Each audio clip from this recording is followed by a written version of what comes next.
அருமை நண்பர்களே, அந்த சத்தியாகிரகத்திற்கு டாக்டர் அம்பேத்கர் அவருடைய கொடுக்கிற விளக்கம் இருக்கிறது பாருங்கள். சத்தியாகிரகம் என்று சொன்னால் ஏதோ அழிச்சாட்டியமாக ஒன்றை செய்யாது என்றால் நாங்கள் வம்புக்கு செய்வோம் என்பது அல்ல. எதற்குமே ஒரு உண்மை அல்லது பொய் என்று ஒன்று இருக்கிறது. உண்மை எதுவோ அதன் பக்கம் நிற்க வேண்டும். எது உண்மை எப்படி நீங்கள் தெரிந்து கொள்வீர்கள்? எப்படி ஒரு உண்மையை நிர்ணயிப்பீர்கள்? காந்தியாரை கேட்டால் என்னுடைய அந்தராத்மா சொல்வதுதான் உண்மை என்று அவர் சொல்வார். அது அப்சாக்ட். அம்பேத்கர் அவர்கள் சொல்கிறார், எவையெல்லாம் சகோதரத்துவத்தை உண்டாக்குகிறதோ அதையெல்லாம் உண்மை. தாழ்த்தப்பட்ட மக்கள் குளத்திற்குள் இறங்கியதால் குளம் தீட்டாகிவிட்டது என்று சொல்லி பார்ப்பனர்களை வைத்து ஒரு 108 குளங்களில் அந்த பஞ்சகவ்யத்தை செய்து அதை தண்ணீருக்குள்ளே கொண்டார்கள். யோசித்து பாருங்கள். மனிதன் தொட்டால் தீட்டு என்று சொல்லி மாட்டினுடைய மூத்திரத்தை உள்ளே கொட்டுகிறார்கள். பிற்படுத்தப்பட்ட மக்கள் இந்த ஜாதி இந்துக்கள் நம்மை காப்பாற்றுவார்கள் என்று நினைத்திருந்தோம். நாம் செய்யும் செயல்களுக்கெல்லாம் அவர்கள் உறுதுணையாக இருப்பார்கள் என்று நாம் நினைத்திருந்தோம். அவர்கள் செய்யவில்லை. காரணம், அவர்கள் தண்ணீர் தீட்டாகிவிடும் என்பதற்காக அவர்கள் அதை செய்யவில்லை. அவர்களுடைய வர்ணமும் ஜாதியும் தீட்டாகிவிடும் என்பதற்காக அவர்கள் அதை செய்கிறார்கள். தண்ணீர் குடிக்க போகிறோம் என்றால் அந்த தண்ணீரை குடித்து நாம் 100 ஆண்டுகள் வாழப்போகிறோம் என்பதற்காக நாம் போகவில்லை. இல்லை, குடித்துத்தான் ஆவோம் என்கிற பிடிவாதத்திற்காகவும் போகவில்லை. உங்கள் யாருக்கும் நாங்கள் குறைந்தவர்கள் என்கிற சமத்துவத்திற்காக நாம் போவோம்.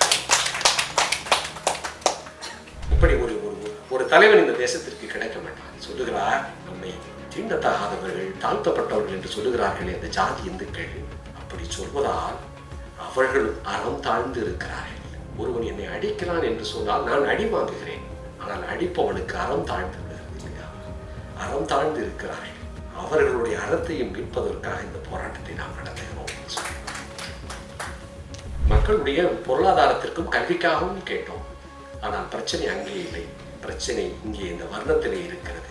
இந்த வர்ணத்தின் காரணமாகத்தான் இந்த ஜாதி இந்துக்கள் இப்படி நடந்தார்கள். இந்த வர்ணத்தை தாங்கி பிடிப்பது இந்த மனுஸ்மிருதி, எரி மனுஸ்மிருதியை எரிந்தார்கள். இதுதான் அடையாளம். மகனே, என் அப்பனுக்கு கிடைக்காதது எனக்கு கிடைக்காதது. உனக்கு அங்கே பார், உனக்கு ஒரு தலைவன் கிடைத்திருக்கிறான். என் தோளிலே உட்கார்ந்து வார், உன் தலைவன் உனக்கு தெரிவான். அவன் தானடா உன் தலைவன்.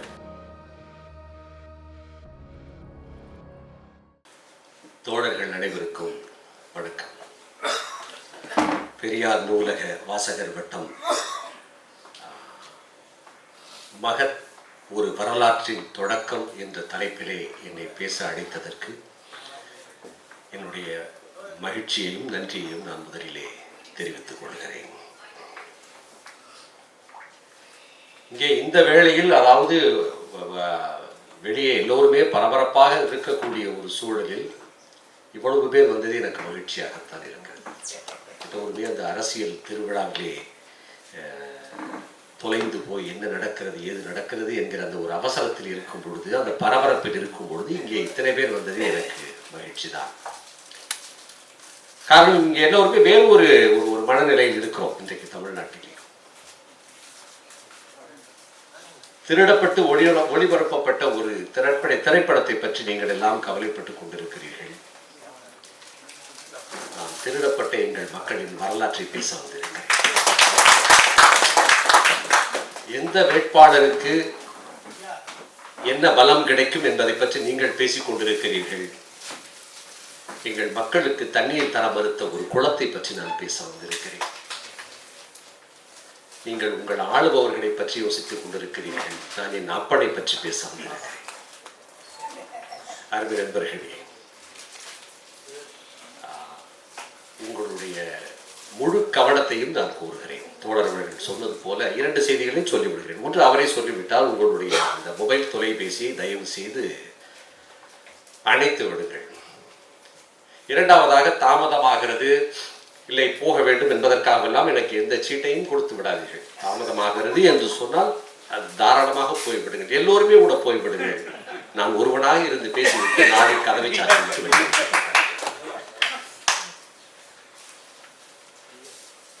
மகத்குள போராட்டம் பற்றி நமக்கு தெரிந்த சில, நாம் பொதுவாக, அதாவது நாம் கல்லூரிகள், நம்முடைய கல்லூரிகளும் பள்ளிகளும் கல்லூரிகளும் கழகங்களும் நம்முடைய வீட்டிலேயும் பேசி இருக்க வேண்டிய ஒரு வரலாற்றை இன்றைக்கு நாம் பேசுகிறோம். பேசப்படாத ஒரு வரலாற்றை இன்றைக்கு நாம் பேசிக்கொண்டிருக்கிறோம். மகத்குள போராட்டம் என்று சொன்னால் நாம் அனைவரும் அறிந்தது அந்த குடிக்கும் நீருக்காக டாக்டர் அம்பேத்கர் அவர்கள் போகிறார், அந்த நீரை குடிக்கிறார். அங்கே குறிப்பாக பார்ப்பனர்கள் அதை எதிர்க்கிறார்கள். அங்கே ஒரு போராட்டம் நிகழ்ந்தது என்கிற ஒரு ஒரு கைண்ட் ஆஃப் ஒரு மெட்டா நரேட்டிவ், ஒரு பெருங்கதையாடல் அளவிற்கு தான் நாம் அதை புரிந்து வைத்திருக்கிறோம். நான் சில கேள்விகளை மட்டும் உங்களிடத்திலே வைத்துவிட்டு என்னுடைய உரைக்குள் போகிறேன். அது குடிநீருக்காக நடந்த போராட்டமா? அது உண்மையில் ஒரு போராட்டமா? மிக முக்கியமான கேள்வி. அது குடிநீருக்காக நடந்த போராட்டமா? அது ஒரு போராட்டமா? மூன்றாவது மிக முக்கியமான ஒரு கேள்வி, அது பார்ப்பனர்களுக்கு எதிராக டாக்டர் அம்பேத்கர் அவர்கள் நடத்திய போராட்டமா? இது மூன்று கேள்விகளையும் நாம் மனதில் வைத்துக் கொள்ள வேண்டும். அதற்கு பிறகு நாம் உரைக்குள் செல்லலாம். இப்பொழுது நேரடியாக நான் உரைக்குள் வருகிறேன். மகத் என்பது மராட்டியத்திலே இருக்கக்கூடிய, மகாராஷ்டிராவிலே இருக்கக்கூடிய கொலாபா என்கிற அந்த மாவட்டத்தின் ஒரு ஊர் மகத். இன்றைக்கு அது அந்த கொலாபா என்பது இன்றைக்கு ரைகாட் என்று மாறிவிட்டது. அந்த மகத் என்கிற அந்த ஊரின் மொத்த மக்கள் தொகை 8000 பேர். அதிலே இருக்கக்கூடிய ஒரு சிறு ஒரு கிளாரிஃபிகேஷன், அதாவது இதிலே சில டெர்மினாலஜிஸ் ரொம்ப முக்கியம். டாக்டர் அம்பேத்கர் அவர்கள் டச்சபிள்ஸ், அன்டச்சபிள்ஸ் என்கிற பதத்தை பயன்படுத்துகிறார். தீண்டத்தகாதவர்கள், தீண்டத்தகுந்தவர்கள் என்று சொல்லுகிறார். தீண்டத்தகுந்தவர்களை காஸ்ட் ஹிந்துஸ் என்று சொல்லுகிறார். இன்றைக்கு நாம் பிற்படுத்தப்பட்டவர்கள் என்று சொல்லுகிறோம், தலித்துகள் என்று சொல்லுகிறோம். ஸோ இந்த டெர்மினாலஜிஸ் கொஞ்சம் எனக்கு மிக்ஸ் ஆகும். அதை பற்றி டாக்டர் அம்பேத்கர் அவர்கள் பயன்படுத்திய வார்த்தை தீண்டத்தகாத மக்கள், தீண்டத்தகுந்த மக்கள், காஸ்ட் ஹிந்துஸ், அதாவது ஜாதி இந்துக்கள். இந்த டெர்மினாலஜிஸ் தான். ஸோ அந்த மகத் என்பது அந்த கொலாபா மாவட்டத்தில் இருக்கக்கூடிய ஒரு சிறு ஊர். அந்த ஊரிலே 8000 பேர். அங்கே இருக்கக்கூடிய தலித்துகள் அல்லது அன்டச்சபிள், அது தீண்டத்தகாதவர்கள் 400 பேர். அந்த குளம் என்பது அந்த ஊரின் நடுவிலே இருக்கிறது. குளத்தை சுற்றிலும் ஜாதி இந்துக்கள் இருக்கிறார்கள். வழக்கம் போல ஊருக்கு ஒதுக்குப்புறமாக மகர்கள் என்று சொல்லக்கூடிய தீண்டத்தகாத மக்கள் இருக்கிறார்கள். அதற்கு தள்ளி சாம்பர்கள் என்று சொல்லக்கூடிய தீண்டத்தகாத மக்கள் இருக்கிறார்கள். அந்த ஊரின் மிக முக்கியமான நீர்நிலையே மகத் குளம் தான். அது ஊரின் பெயர் மகத், ஆனால் அந்த குளத்தின் பெயர் சாவ்தார் குளம், சாவ்தார் லேக் என்று அதனுடைய பெயர். சாவ்தார் என்று சொன்னால் சுவையானது என்று அர்த்தம். அந்த நீர் அவ்வளவு சுவையாக இருக்கும் என்று ஒரு அர்த்தம். அந்த ஊரிலே மகர்கள், சாவர்கள் இவர்களை தவிர ஜாதி இந்துக்களாக காயஸ்தர்கள் இருக்கிறார்கள், மராத்தாக்கள் என்று சொல்லக்கூடிய மராத்தாக்கள் இருக்கிறார்கள். இவர்கள் எல்லாம் அந்த ஊரில் இருக்கக்கூடிய ஜாதி இந்துக்கள் இருக்கிறார்கள். ஒரு வரலாறு சொல்லுகிறது, அந்த ஊரிலே மகர்கள் தான் பூர்வகுடிகள். அந்த மகர் என்கிற வார்த்தையிலிருந்து தான் மகத் வந்திருக்க முடியும் என்று கூட சொல்லுகிறார்கள். அந்த மகத் குளத்திலே பார்ப்பனர்கள் அங்கே இருக்கக்கூடிய அதாவது சித்பவன் பார்ப்பனர்கள் இருக்கிறார்கள். அவர்கள் நீர் அருந்தலாம். தீண்டத்தகுந்த மக்கள் நீர் அருந்தலாம். மதம் மாறிய கிறிஸ்தவர்கள், இஸ்லாமியர்கள் எல்லாம் நீர் அருந்தலாம். தாழ்த்தப்பட்ட மக்கள் வளர்க்கக்கூடிய ஆடு மாடுகள் எல்லாம் நீர் அருந்தலாம். ஆனால் தாழ்த்தப்பட்ட மக்கள் மட்டும் நீர் அருந்த முடியாது. அதுதான் காலகாலமாக இருந்து வரும் ஒரு வழக்கம். இதுதான் மகதினுடைய அந்த நிலை. நிறுத்தி விடுவோம். சில பெயர்களை நீங்கள் ஞாபகத்தில் நினைவில் வைத்துக் கொள்ள வேண்டும். சில முக்கியமான பெயர்கள் ஒவ்வொன்றாக நான் சொல்கிறேன். போலே,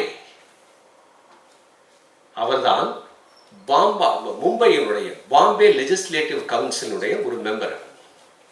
அவர் ஒரு 1923 ஒரு ரெசல்யூஷன் கொண்டு வருகிறார். எஸ்கே போலே ஒரு தீர்மானம் கொண்டு வருகிறார். எஸ்கே போலே யார் என்று சொன்னால், அங்கே இருக்கக்கூடிய பந்தாரி என்கிற ஒரு இடத்தை சேர்ந்தவர். பந்தாரிகள் எப்படி என்றால் நம்ம ஊரில் இருக்கக்கூடிய நாடார்களை போன்றவர்கள். அடிமட்டத்திலே இருந்து உழைத்து மேலே வந்த ஒரு பிற்படுத்தப்பட்ட மக்கள், தீண்டத்தகுந்த மக்கள். எஸ்கே போலே அவர்கள் டாக்டர் அம்பேத்கர் மீது அளவு கடந்த ஒரு பிரியமும் மரியாதையும் வைத்திருக்கக்கூடியவர். ஆனால் அவர் எஸ்கே போவேவை பற்றி முக்கியமான ஒரு செய்தி என்னவென்று சொன்னால் 1907 டாக்டர் அம்பேத்கர் அவர்கள் சிறு பையனாக இருந்து மெட்ரிகுலேஷன் பள்ளியை முடிக்கிறார். அந்த மெட்ரிகுலேஷன் பள்ளியை முடித்த அந்த அந்த மகன்களிலே மெட்ரிகுலேஷன் பள்ளி முடிப்பதே பெரிய செய்தி. அப்போது அவருக்கு ஒரு பாராட்டு விழா நடத்துகிறார்கள் அந்த சிறு பையனுக்கு. அந்த பாராட்டு விழாவின் தலைவராக இருந்தவர் எஸ்கே போவே. அவர் இப்போது மும்பையினுடைய லெஜிஸ்லேட்டிவ் கவுன்சிலுடைய மெம்பராக இருக்கிறார். அவர் ஒரு தீர்மானம் கொண்டு வருகிறார், அரசு உதவி பெறும் அல்லது ஒரு பப்ளிக் பிளேசஸ், பொது இடங்கள் அனைத்தும் யாரும் தடை செய்யக்கூடாது, யார் வேண்டுமானாலும் பயன்படுத்தலாம். அனைத்து பொது இடங்கள், அது பூங்காவாக இருக்கலாம், கல்லூரிகளாக இருக்கலாம், நீர்நிலைகளாக இருக்கலாம், அனைத்து பொது இடங்களையும் அனைவரும் பயன்படுத்திக் கொள்ளலாம் என்கிற ஒரு தீர்மானத்தை அவர் கொண்டு வருகிறார். 1923 அதை லெஜிஸ்லேட்டிவ் கவுன்சில் அந்தந்த மாவட்டங்களில் இருக்கக்கூடிய கலெக்டர்களுக்கு சொல்லி, அந்த கலெக்டர்கள் அந்தந்த ஊரில் இருக்கக்கூடிய முனிசிபாலிட்டிக்கு சொல்லி அவர்கள் அதனை செயல்படுத்த வேண்டும். ஆனால் 1923 போட்ட அந்த தீர்மானமானது மகத்திற்கு வந்த பிறகும், அந்த கலெக்டர் சொன்ன பிறகும் அப்படியே கிடப்பிலேயே போடப்படுகிறது. அங்கே மகத் முனிசிபாலிட்டியினுடைய பிரசிடென்டாக மிஸ்டர் டிப்னிஸ் என்பவர் வருகிறார். சுரேந்திரநாத் டிப்னிஸ் அவர் தான் அவர் ஒரு 25 வயது இளைஞர். அவர் அங்கே பிரசிடென்டாக வந்தபோது அவர் டாக்டர் அம்பேத்கரின் மீது மிகுந்த மரியாதை உடையவர். கடைசி வரை டாக்டர் அம்பேத்கரோடு இருந்தவர், ஒரு பிற்படுத்தப்பட்ட சமுதாயத்தைச் சேர்ந்தவர். அவர் என்ன செய்கிறார், அந்த நகராட்சியிலே ஒரு தீர்மானத்தை கொண்டு வருகிறார். போலேவினுடைய தீர்மானத்தின் படி இனி மகத் குளத்தை, அந்த சாவுதார் குளத்தை எல்லோரும் பயன்படுத்திக் கொள்ளலாம் என்கிற ஒரு அங்கே ஒரு தீர்மானத்தை அவர் கொண்டு வந்து விடுகிறார். அவர் கொண்டு வந்த பிறகும் அதுவும் கிடப்பிலேயே இருக்கிறது, காகிதத்திலேயே இருக்கிறது. யாரும் அங்கே போகவில்லை, யாரும் அங்கே தாழ்த்தப்பட்ட மக்கள் அங்கே அனுமதிக்கப்படவில்லை. அந்த ஊரிலே மோரே என்று ஒரு பள்ளி சிறுவன் இருக்கிறான். அவன் ஒரு 10வது முடித்துவிட்டு அடுத்த வகுப்புக்கு போவதற்காக அவன் முயற்சி செய்கிறான். அவன் மிகச்சிறந்த மாணவன், அவனுக்கு அரசு ஸ்காலர்ஷிப் எல்லாம் தருகிறது. ஆனால் அப்படி இருந்தும் அவன் பள்ளிக்குள் அனுமதிக்கப்பட மறுக்கிறார்கள்.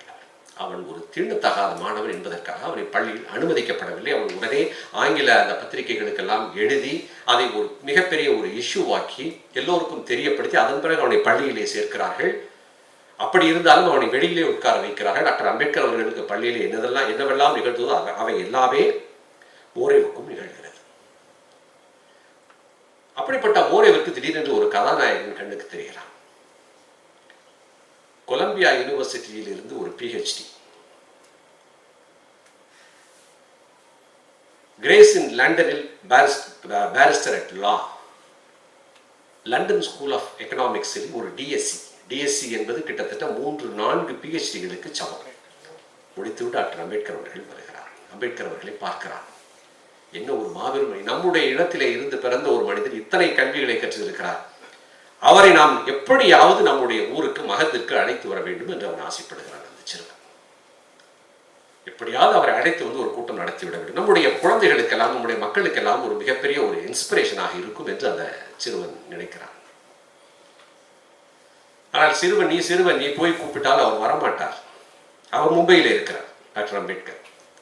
அதனால் என்ன செய்யலாம் என்று சொன்னால், அந்த ஊரிலே அடுத்த மிக முக்கியமாக சாம்பாஜி துக்காராம் கெய்க்வாட் என்கிற அவர் வயது முதிர்ந்தவர், ஆழ்குள்ளமாக இருப்பார். அவர் வயது முதிர்ந்தவர். அவரும் டாக்டர் அம்பேத்கரோடு கடைசி வரை அவர் நடத்திய அத்தனை இயக்கங்களிலும் அவர் பங்கு பெற்றிருக்கிறார். சாம்பாஜி அவர்கள், அவர் அந்த ஊரிலே மகத்திலே அவர் ஆக்டிவாக இருக்கிறார். அவரிடம் போய் சொன்னவுடன், சரி ஒன்று செய்வோம், நீயும் நானும் போய் சேர்ந்து போய் டாக்டர் அம்பேத்கர் அவர்களை அழைப்போம் என்று சாம்பாஜி அவர்களும் மோரே என்கிற அந்த சிறுவனும் மும்பைக்கு போகிறார்கள். அங்கே அலுவலகத்திலே டாக்டர் அம்பேத்கர் இருக்கிறார். கூடவே அவருடைய நண்பர் ஏவி சித்ரே ஒரு பிற்படுத்தப்பட்ட சமுதாயத்தை சேர்ந்தவர், அவரும் அருகிலே இருக்கிறார். டாக்டர் அம்பேத்கர் அவருடைய நெருங்கிய நண்பர். நீங்கள் இது 1924 1923 ரெசல்யூஷன், அந்த தீர்மானம் 24 அவர்கள் போய் டாக்டர் அம்பேத்கர் அவர்களை போய் பார்க்கிறார்கள். டாக்டர் அம்பேத்கர் அவர்களுக்கு நம்பிக்கை சிறு பையனாக இருக்கிறான், இவன் என்ன பெரிதாக செய்துவிடப் போகிறான் என்று அவருக்கு நம்பிக்கையே இல்லை. பிறகு சம்பாஜி கெய்க்வாட் அவர்கள் எடுத்து சொல்லுகிறார், இல்லை, நாங்கள் என்ன இருந்தாலும் நாங்கள் ஏற்பாடு செய்து விடுகிறோம், நாங்கள் அதற்கெல்லாம் எப்படியாவது நாங்கள் பணம் சேர்த்து விடுகிறோம் என்று சொல்லுகிறார்கள். டாக்டர் அம்பேத்கர் அவர்களுக்கு நம்பிக்கையே இல்லை. அவர் என்ன செய்கிறார், ஏவி சித்திரை பக்கத்தில் உட்கார்ந்த ஒரு நண்பர் ஏவி சித்திரையை அழைத்து, நீங்கள் போங்கள், மகத்துக்கு போங்கள், போய் இந்த பசங்கள் என்னதான் செய்கிறார்கள் என்று பார்த்து விட்டு வாருங்கள் என்று அவர் சொல்லுகிறார். ஏவி சித்திரையருக்கு உடம்பு முடியாமல் போய்விடுகிறது. அதனால் கமல்நாத் சித்திரை என்கிற இன்னொரு நண்பர் இவர்களோடு போகிறார். மகத்திற்கு போய் பார்க்கிறார்கள். போனால் எல்லோரும் வந்து இவர்களோடு பேசுகிறார்கள். அந்த ஊரிலே இருக்கக்கூடிய மிஸ்டர் சாவர்கர் அல்ல, சாவர்கர் டி சாவர்கர் என்கிற அவரும் அங்கே ஆக்டிவாக இருக்கக்கூடிய ஒரு மெம்பர். அவரும் வந்து இவர்களோடு பேசுகிறார்கள். பக்கத்திலே இருக்க கிராமங்களுக்கெல்லாம் போய் பார்க்கிறார்கள். அங்கே இருக்க மக்களோடு போய் பேசுகிறார்கள். சரி, இங்கே ஒரு மாநாடு நடத்தினால் சரியாக இருக்கும். டாக்டர் அம்பேத்கர் அவர்கள் 1924 தான் பகிஷ்கிருத் ஹிதகாரிணி சபா என்கிற, அதாவது ஒடுக்கப்பட்டோருக்கான ஒரு சபாவை ஆரம்பித்திருக்கிறார். ஸோ இந்த பகிஷ்கிருத் ஹிதகாரிணி சபாவின் வழியாக ஏதாவது ஒரு இயக்கமும் நாம் நடத்தலாம் ஊர்களில். இப்போ அதனால் இந்த ஊர் சரியாக இருக்கும் என்று கமல்காந்த் சித்ரே ஒரு முடிவுக்கு வருகிறார். நேராக வந்து மும்பையிலே டாக்டர் அம்பேத்கர் அவர்களிடம் சொல்லுகிறார். திரும்பவும் சொல்கிறேன், இது 1924. சரி, ஏற்பாடுகளை செய்யுங்கள் என்று டாக்டர் அம்பேத்கர் அவர்கள் சொல்கிறார். இவர்கள் ஒவ்வொரு ஊராக அங்கே இருக்கக்கூடிய ஒவ்வொரு சிற்றூருக்கும் போய் அவர்கள் மக்களிடம் பார்த்து பேசுகிறார். என் காரணம், அதற்கு முன்னால் மக்களுக்கு ஒரு ஒன்றாக இயக்கமாக அவர்கள் கூடியதில்லை. அவர்கள் ஒன்றாக கூடியதில்லை. இப்போது மகர்களை பற்றி ஒரு நான் சொல்ல வேண்டும். மகர்கள் ஈஸ்ட் இந்தியா கம்பெனி இருந்தபோது, கிழக்கிந்திய கம்பெனி இருந்தபோது, அங்கே மிகப்பெரிய இராணுவத்திலே மிகப்பெரிய ஒரு பதவிகளிலே இந்த டாக்டர் அம்பேத்கருடைய தந்தை கூட மிகப்பெரிய இராணுவ அதிகாரி, சுபேதாராக டபேதாராக பதவிகளை வகித்தவர்கள்.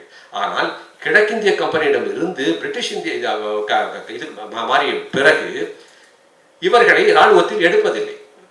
மற்ற ஜாதிக்காரர்களால் அவர்கள் இருந்தால் நாங்கள் வரமாட்டோம் என்று சொன்னவுடன் பிரிட்டிஷ் அரசாங்கம் அவர்களை வேலைக்கு எடுப்பதை நிறுத்திவிட்டது. அதனால் மகர்கள் இப்பொழுது மிக மோசமான தொழில்களை அங்கே செய்து கொண்டிருக்கிறார்கள். அதாவது செத்த மிருகங்களை ஒதுக்குவது, இல்லை சில வீடுகளிலே போய் இறைஞ்சி வாங்கி சாப்பிடுவது, இது போன்ற வேலைகளில் அவர் செய்து கொண்டிருக்கிறார்கள் இன்றைக்கு. ஸோ அந்த மக்களை பார்த்து ஒவ்வொரு கிராமமாக பார்த்து இவர்கள் பேசுகிறார்கள்.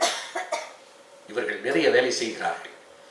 எல்லாம் பார்த்துவிட்டு 1924 கேட்டவர்களுக்கு டாக்டர் அம்பேத்கர் அவர்கள் 1927 சரி நான் வருகிறேன் என்று சொல்கிறார். 3 வருடங்கள் அவர் எடுத்துக்கொள்கிறார். சரி, ஒரு மாநாட்டை கூட்டுங்கள் என்று சொல்கிறார். அந்த மாநாட்டிற்கு பெயர் கொலாபா ஜில்லா, அதாவது கொலாபா என்பது அந்த மாவட்டம், கொலாபா ஜில்லா பகிஷ்கிருத் பரிஷத், கொலாபா டிஸ்ட்ரிக்டினுடைய, கொலாபா மாவட்டத்தினுடைய ஒடுக்கப்பட்டவர்களுடைய கழகம் என்று தமிழ்படுத்தி பார்க்கலாம். அந்த பெயரிலே ஒரு மாநாட்டை கூட்டுங்கள் என்று டாக்டர் அம்பேத்கர் அவர்கள் சொல்லிவிட்டார். இவர்கள் வருகிறார்கள். பணத்திற்காக நிறைய நாடகங்கள் நடத்துகிறார்கள். அங்கங்கே கேட்கிறார்கள். மிகச்சிறிய பணங்கள் கிடைக்கிறது. இப்படியோ நடத்தி விடுவது என்று முடிவு செய்து விட்டார்கள். சரி, எங்கே நடத்துவது மாநாட்டை? பொதுவாக இது போன்ற ஒரு மாநாடுகள் என்று சொன்னால் ஏதாவது ஒரு மண்டபங்களில் நடத்துவார்கள். ஆனால் அவர்கள் தாழ்த்தப்பட்ட மக்கள், அவர்கள் தீண்டத்தகாத மக்கள் என்பதால் அங்கே மண்டபங்கள் கிடைக்கவில்லை. எந்த சலகம் என்று பார்க்கும்போது அங்கே ஒரு தியேட்டர் இருக்கிறது, ஒரு அரங்கம், தியேட்டர். அங்கே இந்த நாடகங்கள்லாம் தமாஷா என்று மராத்தியத்திலே ஒரு கல்ச்சுரல் ஃபார்ம் உண்டு, தமாஷா என்று சொல்வார்கள். அதெல்லாம் நடத்துவார்கள், நாடகங்கள். அதை நடத்துவதற்கு ஒரு தியேட்டர் இருக்கிறது, வீரேஸ்வர் தியேட்டர் என்று அதனுடைய பெயர், வீரேஸ்வர் கொட்டகை. அங்கே போய் அவர்கள் கேட்கிறார்கள். அவர்கள் 2 நாள் தானே, சரி ஒரு பெரிய ஷோ இல்லைனாலும் நீங்கள் எடுத்துக்கங்கன்னு சொல்கிறாங்க. எப்படி இருக்கும்னு கேட்டிங்கன்னா, நம்மளுடைய பழைய டூரிங் டாக்கீஸ்லாம் ஒன்று இருக்கும். சுற்றிலும் வெறும் தென்னங்கீற்றுகளால் வேயப்பட்டிருக்கும். அது வெறும் தென்னங்கீற்று தான் இருக்கும். உள்ளே மணல் இருக்கும். உள்ளே மேடை போல ஒரு சிறு மேடை இருக்கும். அந்த மேடையை ஒற்றி அதே தென்னங்கீற்றுகளால் வேயப்பட்ட ஒரு கிரீன் ரூம் இருக்கும். அது ஒரு கிரீன் ரூம்னு சொல்லுவோம் இல்லையா, அந்த ஒரு சின்ன அறை ஒன்று இருக்கும். அதுதான் இருக்கும். அங்கே உள்ளே உட்காரலாம் மக்கள், அந்த மணலிலே உட்காரலாம். வேண்டுமானால் அந்த கீற்றுக்கோட்டைகளை நம்ம அகற்றி விட்டு வெளியிலே உட்காரலாம். அப்படித்தான் அது ஒரு செட்டப். சரி, வருகிறவர்கள் தங்குவதற்கு இடம் வேண்டுமே என்பது சற்று தொலைவிலே விவசாய நிலங்கள் இருக்கின்றன. அந்த விவசாய நிலங்களை எல்லாம் வாடகைக்கு எடுத்து அந்த விவசாயிகள் எடுத்து அங்கே அந்த டென்ட் போல கொட்டகைகள் போட்டு அங்கேயே சமைப்பதற்கான இடம், அங்கே அவர்கள் தங்குவதற்கான இடம், அத்தனையுமே அவர்கள் ஏற்பாடு செய்கிறார்கள். இப்படி ஏற்பாடுகள் மிக வேகமாக நடந்து கொண்டிருக்கிறது. ஒவ்வொரு ஊருக்கும் போய் சொல்லி சொல்லி மக்கள் எல்லாம் வர ஆரம்பிக்கிறார்கள். தேதி முடிவாகிறது. தேதி மார்ச் 19, 20. 1927 மார்ச் 19, 20 2 நாட்களும் உங்களுக்கு மாநாடு என்று ஒதுக்கப்பட்டுவிட்டது. டாக்டர் அம்பேத்கர் அவர்கள் 16ஆம் தேதி மும்பையிலிருந்து கிளம்புகிறார். இந்த மாநாட்டுக்கு டாக்டர் அம்பேத்கர் அவர்கள், ஏவி சித்ரே அவர்கள், டாக்டர் அம்பேத்கர் அவர்களுடைய சகோதரர் பல்ராம் அம்பேத்கர் அவர்கள் எல்லோருமே கிளம்புகிறார்கள். 16ஆம் தேதி ஒரு போட், ஒரு படகிலே கிளம்பி 19ஆம் தேதி காலை அவர்கள் ஊருக்கு மகத்திற்கு சேர்கிறார். டாக்டர் அம்பேத்கர் அவர்கள் மகத்திற்கு வருவது அதுதான் முதல் முறை. நேராக அவரை கொண்டு போய் அந்த கவர்மெண்ட் கெஸ்ட் ஹவுஸ், அந்த டிபி இருக்கும் இல்லையா, அங்கே அவங்களை தங்க வச்சிடறாங்க. இங்கே மக்கள் இருக்கிறார்கள். அங்கே 12 மணிக்கு அங்கே போயிடுறாங்க. இப்போது மக்கள் எல்லாம் வருகிறார்கள். கிட்டத்தட்ட ஒரு 3000 மக்கள் அங்கே குடிவிட்டார்கள். அந்த அந்த அந்த கொட்டகைகளுக்குள்ளே இருக்கிறார்கள் மக்கள் எல்லாம். மகதிகள் பூர்வகுடிகள் என்று நான் சொன்னேன். அவர்களுக்கு ஒரு பழக்கம் இருக்கும். அதாவது அங்கே இருக்கக்கூடிய அந்த தெய்வங்களை எல்லாம் அவர்கள் குச்சியில் அடித்தால்தான் அந்த தெய்வங்களுக்கெல்லாம் உயிர் இந்த ஒரு நம்பிக்கை இருக்கிறது அங்கே. அதனால் அவர்கள் கைகளில் எப்பொழுதுமே ஒரு குச்சியை வைத்திருப்பார்கள். 3000 மக்கள் இந்த அரங்கத்திலே குச்சியோடு உட்கார்ந்திருக்கிறார்கள். அந்த கம்போடு அவர்கள் உட்கார்ந்திருக்கிறார்கள். இதுவரை அவர்கள் டாக்டர் அம்பேத்கரை பார்த்ததில்லை. இந்த மாநாட்டின் வரவேற்புரை ஆற்றப் போகிறவர் சாம்பாஜி கேக்வாட் அவர்கள், அந்த வயதானவர். அந்த பேச்சாளர்களை எல்லாம் அறிமுகப்படுத்த போகிறவர் மோரே. சிறப்பு பேச்சாளர் சகஸ்ர புத்தே என்கிற ஒரு பார்ப்பனர். அவரும் டாக்டர் அம்பேத்கரோடு கடைசி வரை இருந்தவர். The president of conferences doctor Ambedkar. இதுதான் அமைப்பு. மாநாட்டிலே மக்கள் எல்லாம் உட்கார்ந்திருக்கிறார்கள். இதுவரை அவர்கள் பார்த்தது கிடையாது. டாக்டர் கேள்விப்பட்டிருக்கிறார்கள். தலைவராக பார்த்தது கிடையாது என்று இல்லை. இது டாக்டர் அம்பேத்கரை அப்படி ஒரு மனிதரையே அவர்கள் பார்த்தது கிடையாது. அப்படி ஒரு மனிதர், இப்படி ஒரு படித்த ஒரு மனிதர், இத்தனை பேரையும் எங்கெங்கிருந்தோ காக்க வைத்த ஒரு மனிதரை அவர்கள் அப்படி கைண்ட் ஆஃப் ஒரு பர்சனாலிட்டி அவர்கள் பார்த்ததில்லை. காத்து கொண்டிருக்கிறார்கள். 5 மணிக்கு டாக்டர் அம்பேத்கர் அவர்கள் அந்த அரங்கத்திற்கு உள்ளே வருகிறார். மக்கள் எல்லாம் எழுந்து அந்த குச்சியோடு எழுந்து நிற்கிறார்கள். எந்த ஒரு வால் நட்சத்திரமும் அவர்களுக்கு வழிகாட்டவில்லை. உங்கள் தேவதூதன் அங்கே இருக்கிறார் என்று. அவர்கள் கைகளிலே முத்துக்களும் பவளங்களும் இல்லை. அவர்கள் அரசர்களும் இல்லை. ஆனால் அவர்கள் டாக்டர் அம்பேத்கர் அவர்களை மீட்பராக பார்த்தார்கள். எங்களுடைய ராஜா உள்ளே வருகிறார் என்று அத்தனை மக்களும் எழுந்து நிற்கிறார்கள். உள்ளே வந்த பிறகு டாக்டர் அம்பேத்கர் அவர்கள் மேடையில் அமர்கிறார். அவர் பேச துவங்குகிறார். நன்றாக நீங்கள் கவனிக்க வேண்டியது, இங்கே எந்த இடத்திலும் நான் நீரை பற்றியோ குளத்தை பற்றியோ எதுவுமே நான் பேசவில்லை. அது ஒரு மாநாடு, அவ்வளவுதான். டாக்டர் அம்பேத்கர் அவர்களும் அங்கே பேசுகிறார். அவர் பேசியது அத்தனை முதலிலே அவர்களுடைய வரலாற்றை சொல்கிறார். நாம் எப்படி இருந்தோம்? இராணுவத்திலே மிகப்பெரிய பதவிகளில் இருந்தோம். சுபேதார்களாக, டபேதார்களாக மிகப்பெரிய பதவிகளில் இருந்தோம். அப்பொழுது நாம் எல்லோருமே கல்வி கற்றோம், பெண்கள் உட்பட. காரணம், வெள்ளைக்காரர்கள் கட்டாய கல்வி நமக்கு கொடுத்தார்கள். ஆனால் இன்றைக்கு நாம் இராணுவத்தில் இல்லை. எல்லோரும் என்ன செய்து கொண்டிருக்கிறீர்கள்? அடுத்தவன் வீட்டிலே போய் சாப்பாட்டிற்கு நின்று கொண்டிருக்கிறீர்கள். அவர்களுடைய செத்த மிருகங்களை எடுத்துக் கொண்டிருக்கிறீர்கள், குடிக்கிறீர்கள். பெண்களை இளம் வயதிலேயே திருமணம் செய்து கொடுக்கிறீர்கள். இவ்வளவும் செய்து கொண்டிருக்கிறீர்கள். முதலில் உங்களுக்கு தேவை சுயமரியாதை. சுயமரியாதையை வளர்த்துக் கொள்ளுங்கள். பிச்சை எடுப்பதை நிறுத்துங்கள். விவசாயத்தில் ஈடுபடுங்கள். குழந்தைகளை கல்வி கற்க அனுப்புங்கள் என்று சொல்லி அந்த உரையை முடிக்கிறார். இதுதான் அவருடைய அன்றைய உரை, முதல் நாள் உரை. அவர் பேசி முடித்த பிறகு 33 தீர்மானங்கள் போடப்படுகின்றன. அந்த மாநாட்டுக்கு 33 தீர்மானங்கள். அந்த 33 தீர்மானங்களும் யாருக்கு என்பது, யாரை நோக்கி என்பது மிக முக்கியம். ஒன்று, to the government. Number 2, to the touchables. Number 3, to the untouchables. Not to the Brahmins. Government அவர் யாரை முதன்மைப்படுத்துகிறார் என்று பாருங்கள். 1, to the touchables. 2 to the government, 3 to the untouchables. ஒவ்வொருக்கும் சேர்த்து 33 தீர்மானங்களை போடுகிறார். டு த டச்சபிள்ஸ் அவர் என்ன சொல்கிறார் என்று கேளுங்கள். நீங்கள் இங்கே உங்களோடு இருக்கக்கூடிய அந்த தீண்டப்படாத மக்களுக்கு ஏதாவது அவர் பொது இடங்களுக்கு அவர்கள் போக வேண்டும் என்று சொன்னால் நீங்கள் அவர்களுக்கு உதவி செய்யுங்கள். அவர்கள் பொது இடங்களில் நுழைவதற்கு நீங்கள் உதவி செய்யுங்கள். உங்கள் வீட்டிலே அவர்களை வேலையாட்களாக வைத்துக் கொள்ளுங்கள். அவர் கேட்கிறது அவ்வளவுதான். உங்களுடைய வீட்டிலே அவர்களை வேலையாட்களாக வைத்துக் கொள்ளுங்கள். அவர்களுடைய குழந்தைகள் கல்வி கற்பதற்கு ஏதாவது நீங்கள் உதவி செய்யுங்கள். இதுதான் அவர் கேட்கிறார். அடுத்ததாக டு த கவர்மெண்ட், அரசு அந்த வீணாக போன நிலங்களை எல்லாம் மகர்களுக்கு கொடுங்கள், அவர்கள் விவசாயம் செய்து பிழைத்துக் கொள்ளட்டும். பள்ளிகளை திறந்து விடுங்கள், பள்ளி விடுதிகளை திறந்து விடுங்கள், அந்த குழந்தைகள் படிக்கட்டும், அவர்களுக்கு ஸ்காலர்ஷிப் கொடுங்கள், அவர்கள் இன்னும் படிப்பார்கள். தயவு செய்து செத்த மிருகங்களை யாரும் எடுக்கக்கூடாது என்று நீங்கள் சட்டம் போடுங்கள். கட்டாய மது விலக்கு கொண்டு வாருங்கள். இதெல்லாம் அரசுக்கு சொல்லுகிறார். To the government and to the untouchables. அவர்களுக்கு என்ன சொல்றார், அன்டச்சபிள்ஸ்க்கு என்ன சொல்றாருன்னு கேட்டீங்கன்னா, நீங்கள் உங்களுடைய குழந்தைகளை பெண் பிள்ளையாக இருந்தால் 15 வயதிற்கு கீழே திருமணம் செய்து கொடுக்காதீர்கள். ஆண் பிள்ளையாக இருந்தால் 20 வயதிற்கு கீழே திருமணம் செய்து கொடுக்காதீர்கள். பிச்சை எடுக்காதீர்கள். விவசாயம் செய்யுங்கள். குழந்தைகளை படிக்க வையுங்கள். இதுதான் அவருடைய அந்த தீர்மானம்.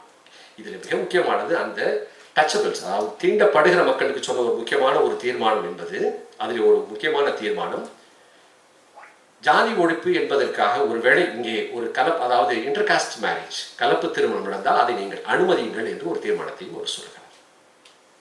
ஸோ இதுதான் அந்த 33 தீர்மானம். இந்த 33 தீர்மானத்தையும் ஆதரித்து பேசுவதற்கு இருவரை அழைக்கிறார்கள்.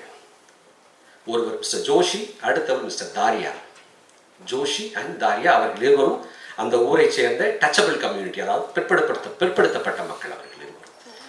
அவர்கள் இருவரும் எழுந்து பேசுகிறார்கள். இவரும் எழுந்து பேசிவிட்டு,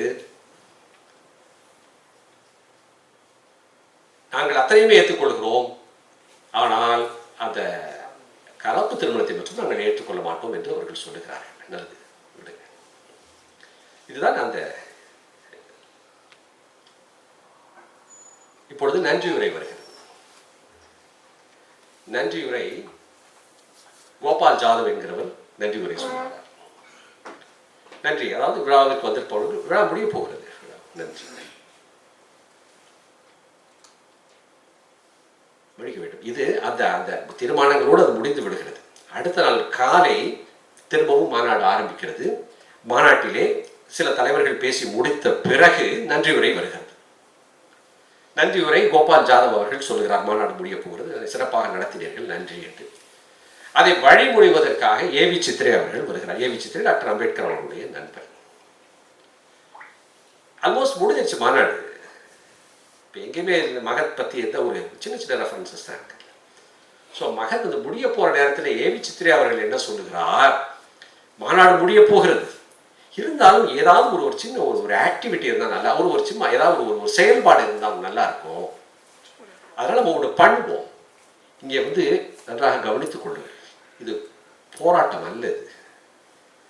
இங்கே இங்கே தண்ணிக்கு ரொம்ப தட்டுப்பாடாக இருக்கு. இந்த மாநாடு நடத்துவதற்கே தண்ணி 40 ரூபாய் கொடுத்துத்தான் நாங்கள் வாங்கினோம். அவ்வளவு தட்டுப்பாடாக இருக்கிறது. இங்கே மக்களும் அங்கே போய் தண்ணீர் எடுக்க முடியவில்லை. இங்கே போனே ரெசல்யூஷன் இருக்கிறது. இங்கே நகராட்சியும் ஒரு தீர்மானத்தை நிறைவேற்றி இருக்கிறது மிஸ்டர் டிப்னிஸ் அவர்களுடைய வழிகாட்டுதலின்படி. அதனால் செய்வோம். இதை இந்த மாநாட்டின் ஒரு அடையாளமாக நாம் போய் அந்த மகத் குளத்திலே இறங்கி நீரை குடிப்போம் என்று சொல்லுகிறார்கள். மக்கள் உற்சாகம் அடைந்து விட்டார்கள். அது விழா முடிந்து நன்றியுரையும் முடிந்து நன்றியுரையை வழிமொழிய போன ஏவி சித்ரே அவர்கள் சொல்லுகிறார்கள். It's not a pre-planned one. அது ஒரு திட்டமே இல்லை. அது திட்டமே இல்லை. மக்கள் கிளம்புகிறார்கள். எல்லோரும் உற்சாகமாக கிளம்புகிறார்கள். முன்னாள் டாக்டர் அம்பேத்கர் அவர்கள் நடக்கிறார். மற்ற தலைவர்கள் எல்லாம் முன்னால் நடந்து கொண்டு அவரோடு அருகிலே நடக்கிறார்கள். மக்கள் எல்லாம் பின்னால் வரிசையிலே நடக்கிறார்கள், நடந்து போகிறார்கள் சாவதார் குளத்தை நோக்கி. மோசேவின் பின்னால் போன மக்களுக்கு ஒரு நம்பிக்கை இருந்தது, ஒரு நாடு கிடைக்கும் என்று. மாவோவின் பின்னால் போனவர்களுக்கு ஒரு நம்பிக்கை இருந்தது, ஒரு புரட்சி நடக்கும் என்று. இயேசுவின் பின்னால் போன்றவர்களுக்கு கூட ஒரு நம்பிக்கை இருந்தது, ஒரு ராஜ்யம், பரலோக ராஜ்யம் கிடைக்கும் என்று. இவர்கள் எந்த ஒரு நம்பிக்கையோடும் அங்கே போகவில்லை. அந்த தலைவன் முன்னால் போகிறான், பின்னால் போகிறார்கள். அவர்கள் தண்ணீர் திராட்சை ரசமாக மாற்றப்பட்டு அதை தலைவர் அருந்த போகிறார் என்ற அதிசயத்தை அவர்கள் காணப்போகவில்லை. தண்ணீர் திராட்சை ரசமாக்கப்பட்டு அதை அருந்த போகிறார் தன் தலைவர் என்கிற அந்த ஒரு அதிசயத்தை காணவில்லாமல் அவர்கள் போகவில்லை. தண்ணீரை தண்ணீராகவே தன் தலைவன் குடிக்கப் போகிறார் என்பதற்காக பின்னால் போன அப்பாவி மக்கள் அவர்கள். தன் தலைவன் இதுவரை அப்படி ஒன்று நடந்தது இல்லை. இதுவரை நாம் இப்படி ஒன்று கூடி பார்த்தது கிடையாது. ஒரு ஊர்வலம் போனது கிடையாது. நமக்கு ஒரு தலைவன் இருந்தது கிடையாது. முன்னால் போகிறான், பின்னாலே போகிறார்கள். மகாத்மா காந்திக்கு ஜே. அவர்கள் போட்ட முழக்கங்கள் கவனித்துக் கொள்ளுங்கள். மகாத்மா காந்திக்கு ஜே, சிவாஜி மகாராஜுக்கு ஜே என்று சொல்லிக்கொண்டே அவர்கள் போகிறார்கள். டாக்டர் அம்பேத்கர் அவர்கள் குனிந்து அந்த குளத்திற்குள்ளே போய் அந்த குனிந்து அந்த குளத்து நீரை எடுத்து அருந்துகிறார். மக்கள் எல்லாம் கண்ணீர் வருகிறது அவர்களுக்கெல்லாம். கண்ணீரோடு அந்த தண்ணீரை எடுத்து எடுத்து அருந்துகிறார்கள் மக்கள் எல்லாம். கூட்டம் முடிந்து விட்டது. அது ஒரு தண்ணீர் குடிக்கப் போகிறார்கள். இது ஒரு மகத்குல போராட்டம் அல்ல, அது போராட்டமே அல்ல.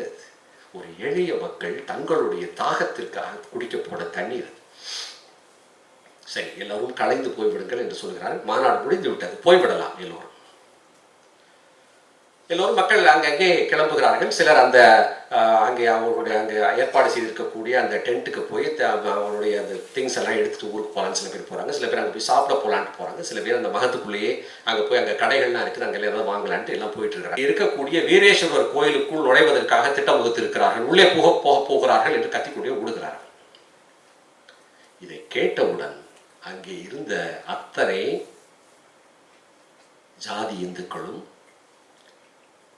இன்றைய வார்த்தையில் சொன்னால் பிற்படுத்தப்பட்ட மக்கள் அனைவரும் கத்தி கம்புகளோடு வருகிறார்கள். வந்து எங்கெல்லாம் தீண்டத்தகாத மக்கள் இருக்கிறார்களோ அடித்து நொறுக்குகிறார்கள்.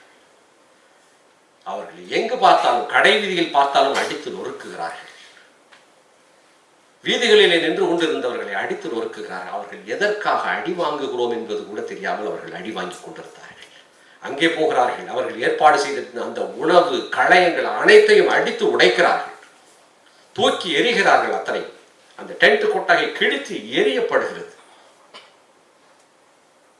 காம்பிளே அவர்களும் ராஜ்போஜ் அவர்களும் அந்த கூட்டத்தில், டாக்டர் அம்பேத்கர் அவர்களுக்கு நெருக்கமானவர்கள், அவர்களும் அந்த கூட்டத்திலே மாட்டிக்கொள்கிறார்கள். அவர்கள் ஏதோ பேச போய் அவர்கள் இருவரையும் மிக மோசமாக அவர்கள் திட்டுகிறார்கள். காம்பிளேவினுடைய குழந்தையை, மனைவியும் அங்கே அவரை காப்பாற்ற வருகிறார், அந்த குழந்தையையும் போட்டு அடிக்கிறார்கள். நான் முதலிலே சொன்னேன், சாம்பாஜி கெய்க்வாட் என்ற அந்த வயதான ஒருவர் அவர் அழைக்க போனார் இல்லையா, அவருடைய மகன் ஒருவன் இருக்கிறான், பிகாஜி என்று. அவன் ஒரு 25 வயது மாணவன். பிகாஜியை அடி என்று அடித்து அவன் தலையை போட்டு அடித்து உடைக்கிறார்கள். மருத்துவமனைக்கு தூக்கி கொண்டு ஓடுகிறார்கள் பிகாஜியை. எல்லோரும் அடித்து நொறுக்குகிறார்கள். சிலர் பிற்படுத்தப்பட்ட மக்கள், சிலர் கதவை சாத்தி கொண்டு உள்ளே இருக்கிறார்கள். அங்கே போனவர்கள் ஒரு சிலர் உதவி செய்திருக்கிறார்கள். மற்றவர்கள் அனைவருமே வந்து அடித்து நொறுக்கிறார்கள். நான் இதற்காக நான் இந்த புத்தகத்தை படித்துக் கொண்டிருந்த போது தோழர் சில பதிவுகள் எல்லாம் அனுப்புவார். இந்த ஈரான் யுத்தங்களை பற்றி. அருமை நண்பர்களே, ட்ரம்பை பற்றியும் நெத்தன்யாகுவை பற்றியும் சொல்வதற்கு நமக்கெல்லாம் எந்த தகுதியுமே கிடையாது. ஜாலியன் வாலாபாக் மிக மோசமாக நடந்தது என்று சொல்வதற்கு நமக்கு எந்த தகுதியும் கிடையாது. மிக மோசமானவர்கள். இவர்களுக்காக ஒரு அரசியல் காரணம், எதற்காக அடி வாங்குகிறோம் என்றே தெரியாமல் அடி வாங்குகிறார்கள். உடனே அங்கே இருந்த காவல்துறை எல்லாம் டாக்டர் அம்பேத்கரிடம் போகிறார்கள். உங்கள் மக்கள் எல்லாம் கோயிலுக்குள் போகிறோம் என்று சொல்லி அங்கே ஒரே கலவரமாக இருக்கிறது என்று டாக்டர் அம்பேத்கர் அவர்களிடம் சொல்கிறார். டாக்டர் அம்பேத்கர் அவர்கள் சொல்லுகிறார், அப்படி ஒரு திட்டம் எங்களிடம் கிடையாது. நாங்கள் கோயிலுக்கு போக திட்டமும் கிடையாது, அதற்கான தேவையும் எங்களுக்கு இல்லை, அப்படி ஒன்றும் இல்லை என்று சொல்லி அனுப்பி விடுகிறார். திரும்ப இங்கே வந்தால் எல்லோரும் மக்கள் எங்கு பார்த்தாலும் கலவரமாக இருக்கிறது. சிலர் ஊருக்கு போயிருக்கிறார்கள், சிலர் ஊருக்கு போனவர்களுக்கும் இங்கே இருக்கிற இந்த பிற்படுத்தப்பட்டவர்கள் ஜாதி இந்துக்கள் அங்கே இருக்கக்கூடிய ஜாதி இந்துக்களுக்கு சொல்லி அவர்கள் உங்கள் ஊர் கோயிலுக்கும் உள்ளே வந்தாலும் வருவார்கள், அவர்களை அடியுங்கள் என்று அங்கேயும் அவர்களை போட்டு போட்டு அடிக்கிறார்கள்.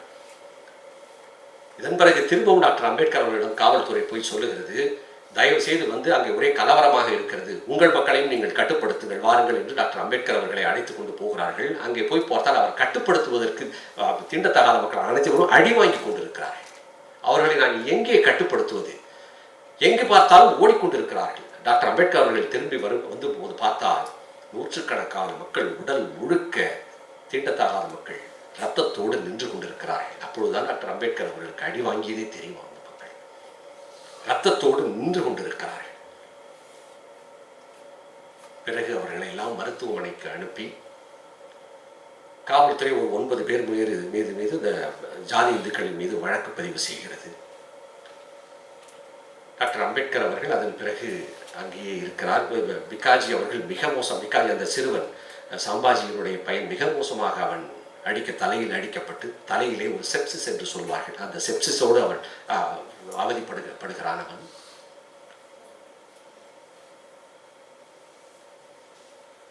டாக்டர் அம்பேத்கர் அவர்கள் பிறகு 22ஆம் தேதி ஒரு கூட்டத்தை கூட்ட முயற்சிக்கிறார்.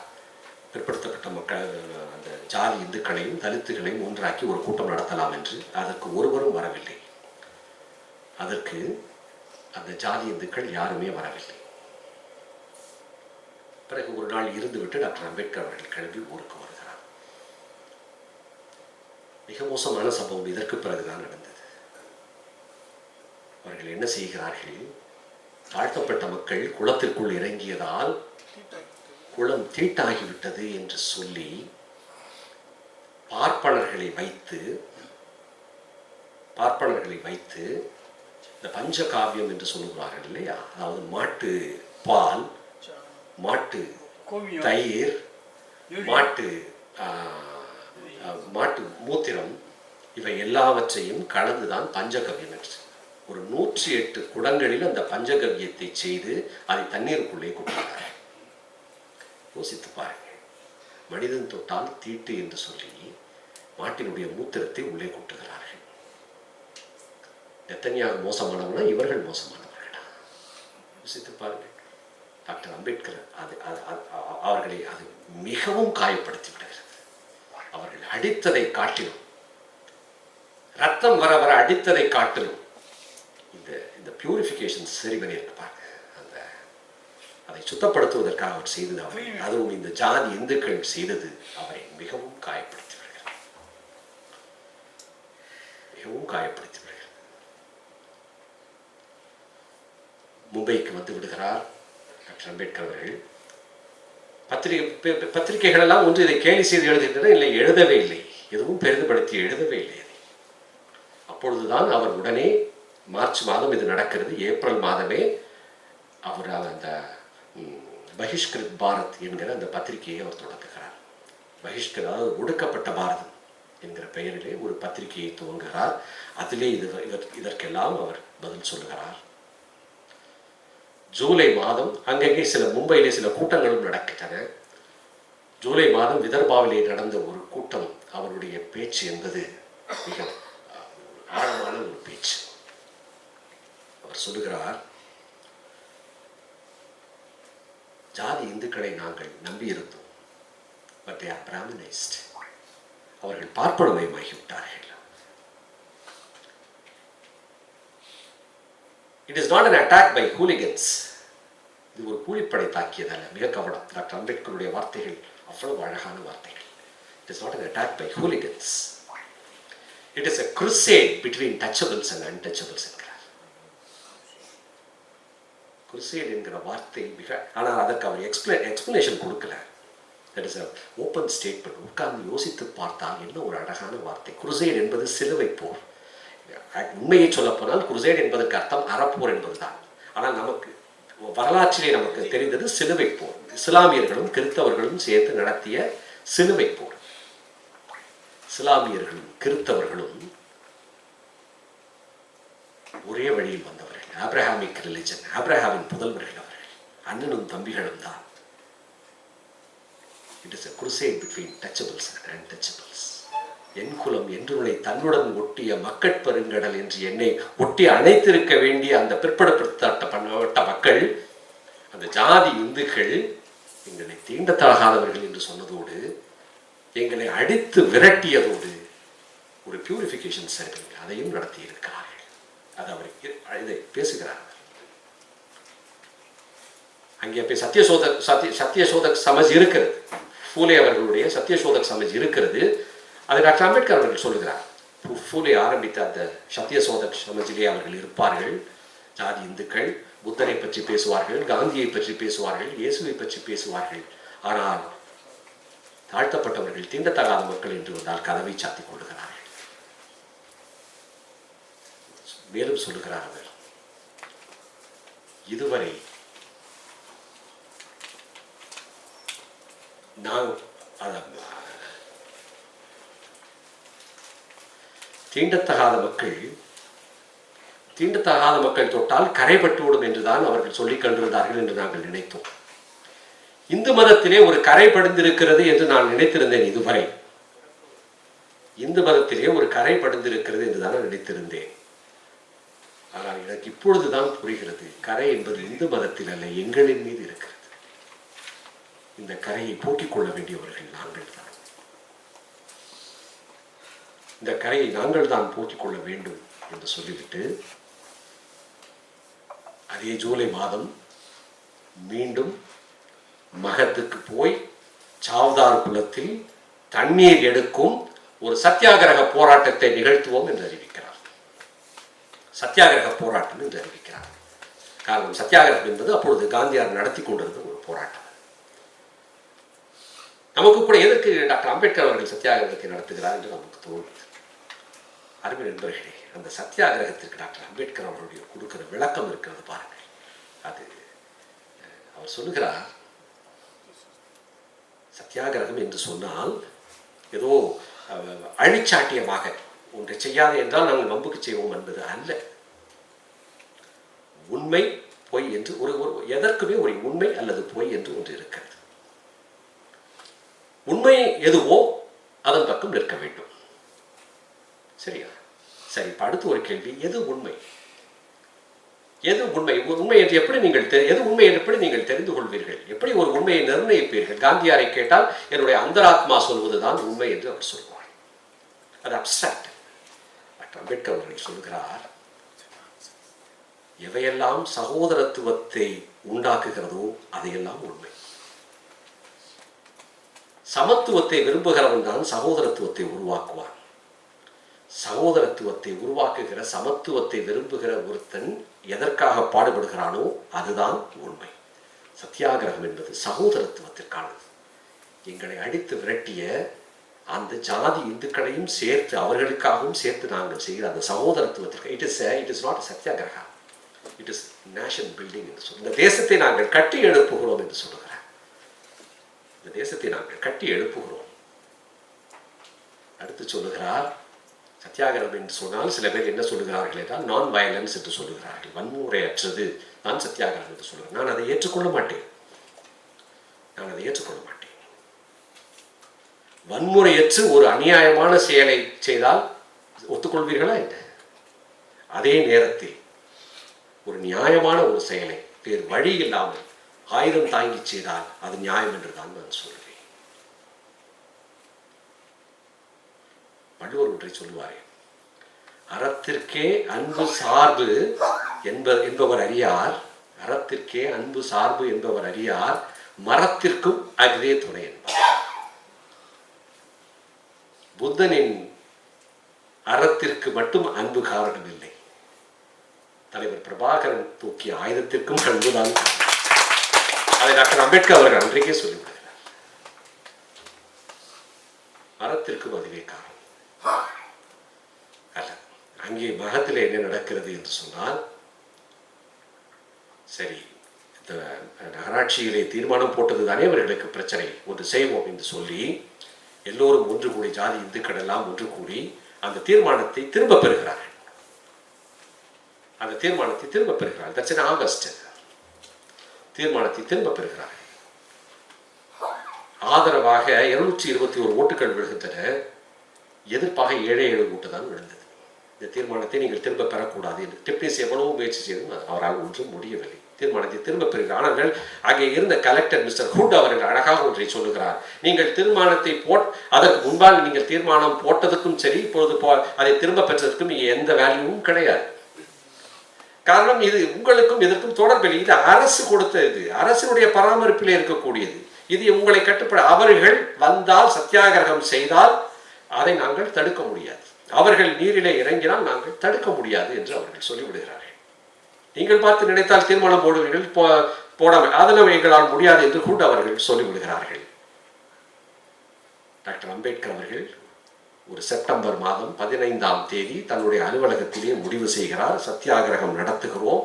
டிசம்பர் மாதம் 25, 26 சத்தியாகிரகம் என்று அன்று செப்டம்பர் 15 என்று முடிவு செய்கிறார்கள். செப்டம்பர் 17 அன்று அவர் அறிவிக்கிறார் சத்தியாகிரகம் 25, 26 என்று. செப்டம்பர் 17 ஐயா பெரியாருடைய பிறந்த நாள்.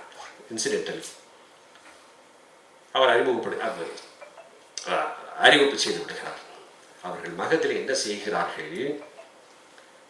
இல்லை, இது அரசு இடம் இல்லை, மகத் குளம் என்பது. பாண்டுரங்க ரகுநாத் என்று ஒருத்தரை பிடிக்கிறார்கள். இந்த குளத்திற்கு பக்கத்தில் இருந்தவரை பிடித்து, இது தனியார் இடம், அவருக்கு அவருடைய பரம்பரை சொத்து என்பதாக சொல்லி இன்னும் ஒரு 9 பேரை அந்த வழக்கிலே சேர்த்து நீதிமன்றத்திலே வழக்கு தொடுக்கிறார்கள். டிசம்பர் 12ஆம் தேதி, டிசம்பர் 25 நம்முடைய சத்தியாகிரகம். டிசம்பர் 12ஆம் தேதி அவர்கள் அங்கே வழக்கு தொடுக்கிறார்கள். அடுத்த நாளே அங்கே இருக்கக்கூடிய மேஜிஸ்ட்ரேட் அவர்கள், சப்ஜட்ஜ் அவர்கள் ஸ்டே கொடுத்து விடுகிறார். அதற்கு ஒரு இடைக்கால தடை கொடுத்து விடுகிறார். அடுத்த நாளே டிசம்பர் 12, இங்கே 25 நமக்கு சத்தியாகிரகம்.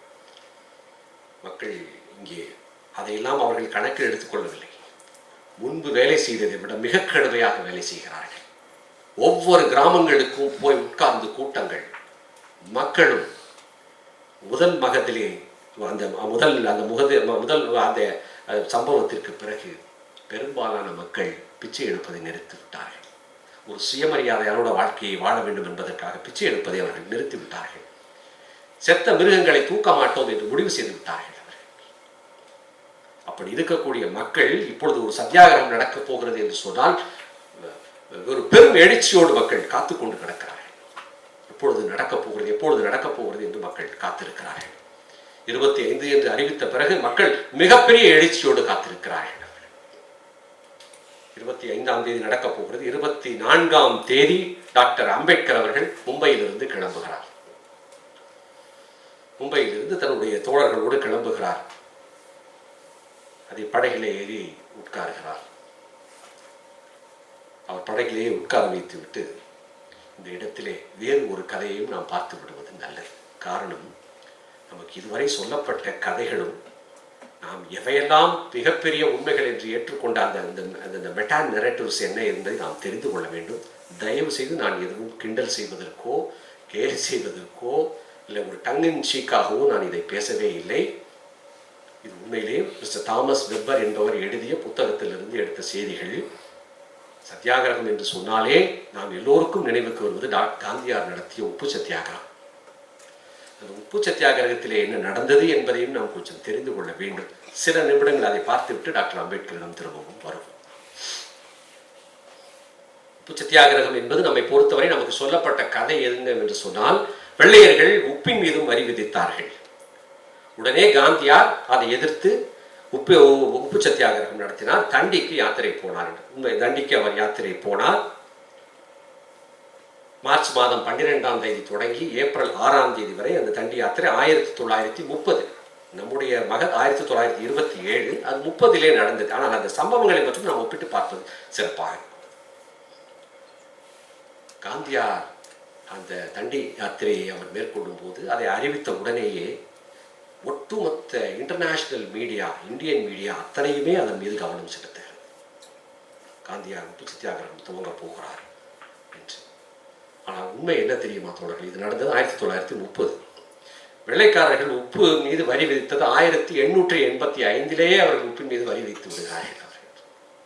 அதை எதிர்த்து அப்போதே கோபாலகிருஷ்ண கோகலே போராட்டம் நடத்துகிறார். அதை ஒட்டி அவர்கள் 1903, 1905, 1907 3 ஆண்டுகளும் ஒவ்வொரு 1.5 ஆண்டுகள் இடைவெளி விட்டு விட்டு வரியை குறைத்துக் கொண்டுதான் வருகிறார்கள் வெள்ளைக்காரர்கள். அதை விட மிகப்பெரிய கொடுமை, இந்த உப்பு வரி இருக்கிறது என்று எந்த மக்களும் எங்கும் போராட்டமே நடத்தவில்லை. வாட்டுக்கு அமைதியா இருக்கிறாங்க. காந்தியார் அவர்களுக்கு ஒரு சிவில் டிசோபீடியன்ஸை ஆரம்பிக்கிறார், அந்த ஒத்துழையாமை இயக்கத்தை ஆரம்பிக்கிறார். அதன் ஒரு அடையாளமாக ஒரு உப்பு சத்தியாகிரகத்தை நடத்திவிட வேண்டும் என்பதற்காக அவர் அதை அறிவிக்கிறார். பிளஸ் அது ஒரு பில்கிரிமேஜாக நான் வருது, அது ஒரு புனித யாத்திரையாக நான் பார்க்கிறேன் என்று அவர் ஆரம்பிக்கிறார். அதிலே சபர்மதி ஆசிரமத்திலே இருக்கக்கூடிய ஆண்கள் மட்டும்தான் அதிலே தேர்ந்தெடுக்கப்பட்டார்கள். அது காந்தியாரை தேர்ந்தெடுக்கிறார். பெண்களை ஏன் அவர் எடுக்கவில்லை என்று சொன்னால், அவர் சொல்லுகிறார் காந்தியார், வெள்ளைக்காரர்கள் அதாவது எப்படி இந்துக்கள் பசுக்களை துன்பப்படுத்த மாட்டார்கள், பார்ப்பனர்கள் பசுக்களை துன்பப்படுத்த மாட்டார்கள், அதுபோல வெள்ளைக்காரர்கள் பெண்களை துன்பப்படுத்த மாட்டார்கள். இந்துக்கள் பசுக்களை போர்க்களத்திற்கு கூட்டிக் கொண்டு போக மாட்டார்கள் பாவம் என்று. அதுபோல பெண்களை கூட்டிக் கொண்டு போனால் அதுவும் நம்மை காப்பாற்றிக் கொள்வார், அது ஒரு பாவமாகிவிடும், ஆனால் பெண்கள் வேண்டாம் என்று சபர்மதி ஆசிரமத்திலே இருக்கக்கூடிய மொத்தம் 81 பேர் இன்க்ளூடிங் காந்தி கிளம்புகிறார்கள். மிகப்பெரிய அதற்கு மிகப்பெரிய தயாரிப்புகள் நடக்கின்றன, எல்லா மீடியாக்களுமே பார்க்கின்றன. அந்த 81 பேரிலே அத்தனை பேருமே இளைஞர்கள், 25-30 வயது இளைஞர்கள் தான் அதில் போகிறார்கள். 2 தாழ்த்தப்பட்ட மக்கள் அதிலே இருக்கிறார்கள். அதிலே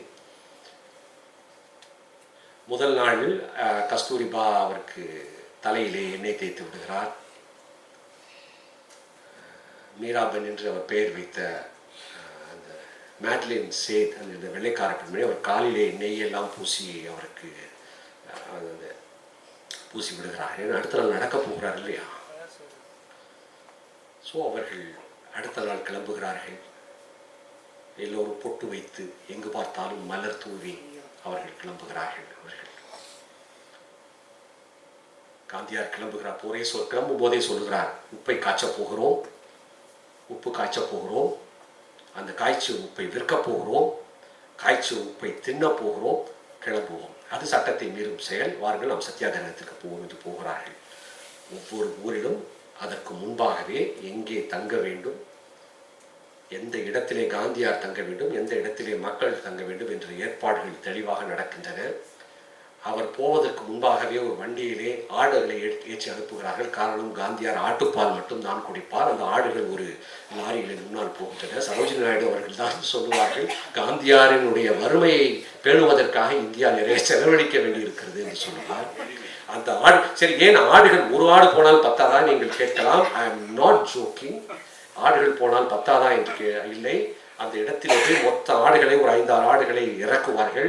அவருடைய காந்தியாருடைய அசிஸ்டன்ட் அந்த பியாரிலால் என்பவர் பார்த்து அந்த ஆடு ஓகே என்று சொன்னார். அந்த ஆட்டிலிருந்து அவர்கள் பால் எடுப்பார்கள். I am not jogging.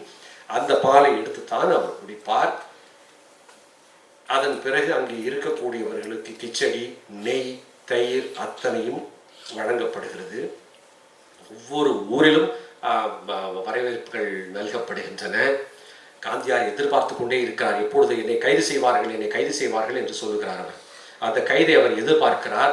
ஒரு 5 நாளைக்கு முன்னால், அந்த சத்தியாகிரகம் ஆரம்பிக்கிறதுக்கு 5 நாளைக்கு முன்னால் பட்டேல் கைது செய்யப்படுகிறார். பட்டேல் கைது செய்யப்பட்ட உடனே செய்திகள் இன்னும் பெரிதாகின்றன.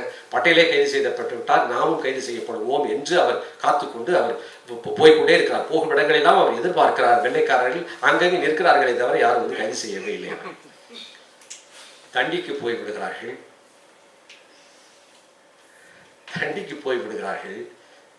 தண்டிக்கு போய் அந்த கடற்கரையில் நின்ற உடனே காந்தியார் குடு என்று அந்த ஒரு மேலே ஒன்றும் அந்த ஒரு கோவணத்தை மட்டும் கட்டிக்கொண்டு அந்த கடலுக்குறை இறங்குகிறார். இறங்கி அந்த கடல் மண்ணில் இருந்து அந்த மண்ணை எடுத்துக்கொண்டு வெளியே வருகிறார். பேச்சு உப்பு காய்ச்சுவதாக. உப்பை காய்ச்சினால்தான் அது சட்டம் மீறல். உப்பை காய்ச்சவில்லை. உள்ளே போய் அந்த மண்ணை அள்ளி கொண்டு வெளியே வருகிறார். வெளியே வந்து சொல்லுகிறார், உப்பை காய்ச்சி இந்த பிரிட்டிஷ் சாம்ராஜ்யத்தை அசைத்து விட்டேன் என்று அவர் சொல்லுகிறார். வெள்ளைக்கார பத்திரிகைகள் சில எழுதின அவர் கொண்டு வந்த அந்த மண்ணிலே வெறும் 2% உப்பு கூட இருந்திருக்காது என்று எழுதுகிறார். அது ஒரு கருப்பு மண், கடலில் எடுத்து அது உடனே எல்லோரும் அங்கே சரோஜி நாயுடு வந்து விடுகிறார். உலகமே மிக புகழ்ந்து பேசுகிறது. இப்பொழுது கூட நீங்கள் பார்த்தீர்கள் என்று சொன்னால் காந்தியார் உப்பு அள்ளுவது போல சில படங்கள் இருக்கும். ஆனால் அது தண்டியில் எடுத்தது கிடையாது. அங்கே போட்டோகிராஃபர்ஸ் வரல. ஸோ என்ன பண்றாங்க, ஒரு 25 கிலோமீட்டருக்கு அடுத்து பீம்ராட்னு ஒரு ஊர் இருக்கு. அங்க போறப்ப they enacted it again. அதை காந்தி குனிந்து உப்பை உண்மையிலேயே அழுவது போல ஒரு படம் இருக்கு. அதுதான் படம். ஆனால் ஒரிஜினலா அந்த உப்பு சத்தியாகிரகத்தில் அவர்கள் போட்டோகிராஃபி இல்லை. அதுக்கு ஸோ அவர் சட்டத்தையும் மீறவில்லை, அதனால் அவர்கள் கைதும் செய்யவில்லை. இதுதான் காந்தியார் நடத்திய அந்த சத்தியாகிரகம். இதை நான் வேடிக்கைக்காக சொல்லவில்லை.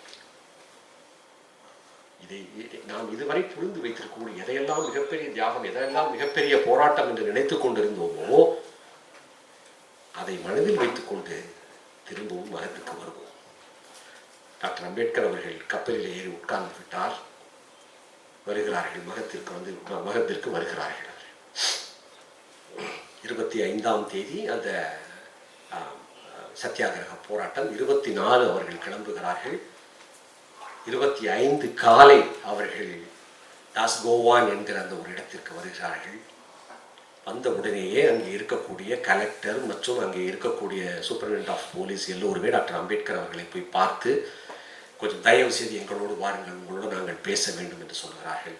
உடனே அவரும் சகசர புத்தே டாக்டர் அம்பேத்கர் அவர்களுடைய எய்ட், அவருடைய நண்பர், இருவரும் அந்த கலெக்டர்களோடு அவர் போகிறார்கள். அவர்களுடைய வாகனத்திலே போகும்போது சொல்கிறார், அமைதியாக மக்கள் அங்கே காத்து நிற்கிறார்கள். தாஸ்கோவானிலேயே மக்கள் 3000 பேர் நிற்கிறார்கள். அவர்கள் அமைதியாக போய் அரங்கத்திலே போய் இருங்கள் என்று சொல்லிவிட்டு அவர் போகிறார். இவர்கள் இங்கே வந்து விடுகிறார்கள். கலெக்டரோடு பேசுவதற்காக அவர்கள் வந்து விடுகிறார்கள். அங்கே பேசி முடித்துவிட்டு அன்றைக்கு அந்த சத்தியாகிரக மாநாடு 5 மணிக்கு ஆரம்பிக்கிறது. 5 மணிக்கு டாக்டர் அம்பேத்கர் அவர்கள் பேசுகிறார். அதிலே தான் அவர் மிக அழகான உரையை அவர் ஆற்றுகிறார். மிக அழகான உரையை ஆற்றுகிறார். இந்த பிற்படுத்தப்பட்ட மக்கள், இந்த ஜாதி இந்துக்கள் நம்மை காப்பாற்றுவார்கள் என்று நினைத்திருந்தோம். நாம் செய்யும் செயல்களுக்கெல்லாம் அவர்கள் உறுதுணையாக இருப்பார்கள் என்று நாம் நினைத்திருந்தோம். அவர்கள் செய்யவில்லை. காரணம், அவர்கள் தண்ணீர் தீட்டாகிவிடும் என்பதற்காக அவர்கள் அதை செய்யவில்லை. அவர்களுடைய வர்ணமும் ஜாதியும் தீட்டாகிவிடும் என்பதற்காக அவர்கள் அதை செய்கிறார்கள். அவர்கள் வர்ணத்தால் கட்டப்பட்டு இருக்கிறார்கள். அந்த வர்ணத்தை மீறினால் அவர்களுடைய சமூக தகுதியை இழந்து விடுவோம் என்று அவர்கள் நினைக்கிறார்கள். They are set in the steel frame of caste system என்று சொல்கிறார். இது ரொம்ப முக்கியமான வார்த்தை. ஒரு இரும்பு சட்டகத்திற்குள், ஜாதி என்கிற இரும்பு சட்டகத்திற்குள் இந்துக்கள் அடைக்கப்பட்டிருக்கிறார்கள் என்று சொல்லிவிட்டு சொல்லுகிறார், இப்பொழுது நாம் அங்கே போய் தண்ணீர் குடிக்க போகிறோம். சத்தியாகிரகத்தின் வழியாக தண்ணீர் குடிக்க போகிறோம் என்றால் அந்த தண்ணீரை குடித்து நாம் 100 ஆண்டுகள் வாழப்போகிறோம் என்பதற்காக நாம் போகவில்லை. இல்லை, குடித்துத்தான் ஆவோம் என்கிற பிடிவாதத்திற்காகவும் போகவில்லை. உங்கள் யாருக்கும் நாங்கள் குறைந்தவர்கள் என்கிற சமத்துவத்திற்காக நாம் போவோம் சொல்லிவிட்டு சொல்கிறார். இப்படி ஒரு தலைவன் இந்த தேசத்திற்கு கிடைக்க மாட்டான். சொல்லுகிறார், நாம் அதற்காக மட்டும் போகவில்லை. நம்மை தீண்டத்தகாதவர்கள், தாழ்த்தப்பட்டவர்கள் என்று சொல்லுகிறார்களே அந்த ஜாதி இந்துக்கள், அப்படி சொல்வதால் அவர்களும் அறம் தாழ்ந்து இருக்கிறார்கள். ஒருவன் என்னை அடிக்கிறான் என்று சொன்னால் நான் அடி வாங்குகிறேன். ஆனால் அடிப்பவனுக்கு அறம் தாழ்ந்து விடுகிறது இல்லையா? அறம் தாழ்ந்து இருக்கிறார்கள். அவர்களுடைய அறத்தையும் மீட்பதற்காக இந்த போராட்டத்தை நாம் நடத்துகிறோம் என்று சொல்லிவிட்டு சொல்லுகிறார், இது போன்ற ஒரு போராட்டம் வரலாற்றில் கிடையாது, இதுதான் முதல் என்று சொல்லிவிட்டு சொல்கிறார். இதற்கு சமமாக ஒன்றை சொல்ல வேண்டும் என்று சொன்னால் பிரெஞ்சு புரட்சியை சொல்லலாம் என்று சொல்கிறார். பிரெஞ்சிலே 1789 அந்த பிரெஞ்சு ரெவல்யூஷன் நடக்கிறது. அதில் 2 முக்கியமான செய்திகள் நடக்கின்றன. ஒன்று பாஸ்டைல் சிறை உடைப்பு. பாஸ்டைல் சிறை உடைப்பு என்பது அந்த பிரெஞ்சு புரட்சியை செய்த மக்களை, அந்த காமனர்ஸ் என்று சொல்வார்கள், அந்த மக்களை அடித்து அவர்களை கொல்ல சொல்லி அரசு சிப்பாய்களுக்கு உத்தரவு போடுகிறது. ஆனால் அந்த சிப்பாய்கள் அதை ஒத்துக்கொள்ள மாட்டோம், நாங்கள் மக்களை சுட மாட்டோம் என்று சொல்கிறார்கள். உடனே அரசன் என்ன செய்கிறான், அந்த சிப்பாய்களை எல்லாம் கொண்டு போய் சிறையிலே தள்ளுகிறான்.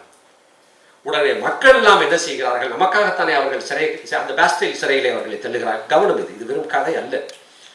மக்கள் எல்லாம் என்ன செய்கிறார்கள், போய் அந்த பாஸ்டைல் சிறையை உடைத்து அந்த மக்களை மீட்கிறார்கள். கவனமாக கேட்டுக்கொள்ளுங்கள். முதலில் நான் சொன்னதையும் நினைவில் வைத்துக் கொள்ளுங்கள்.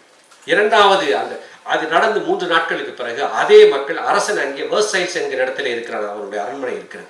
அந்த வெர்சைல்ஸ்க்கு அத்தனை மக்கள் இங்கிருந்து ஆயுதங்களை தூக்கி கொண்டு போய் அரசை அத்தனை பேரையும் வெளியே தள்ளுகிறார்கள், தங்களுடைய உரிமையை நிலைநாட்டுகிறார்கள்.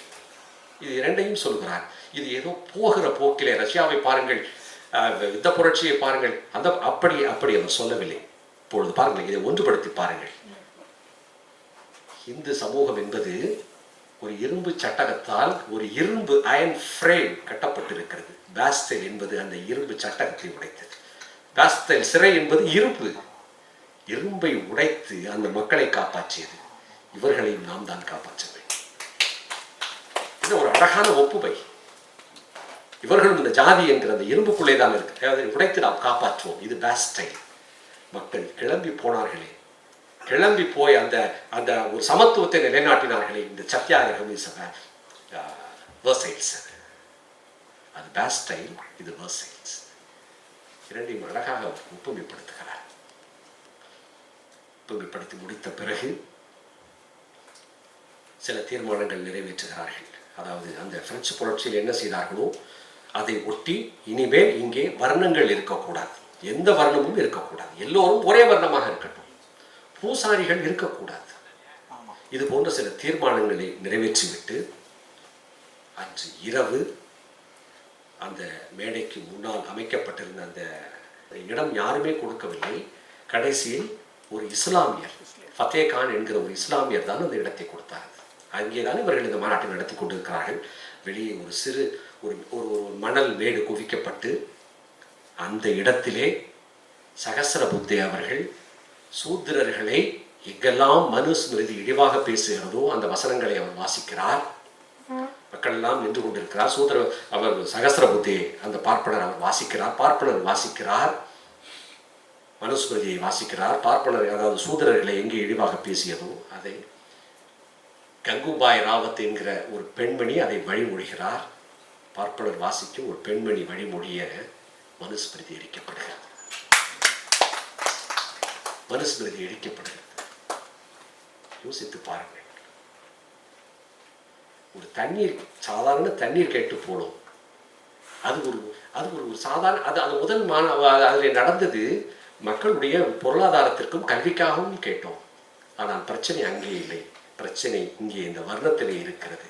இந்த வர்ணத்தின் காரணமாகத்தான் இந்த ஜாதிந்துக்கள் இப்படி நடந்தார்கள். இந்த வர்ணத்தை தாங்கி பிடிப்பது இந்த மனுஸ்மிருதி, மனுஸ்மிருதியை எரித்தார்கள். அதுதான் அடையாளம். மனுஸ்மிருதி அன்றைக்கு இழுத்து விட்டார்கள். அன்றையோடு விழா முடிந்தது. அடுத்த நாள் ஒன்று கூடுகிறார்கள்.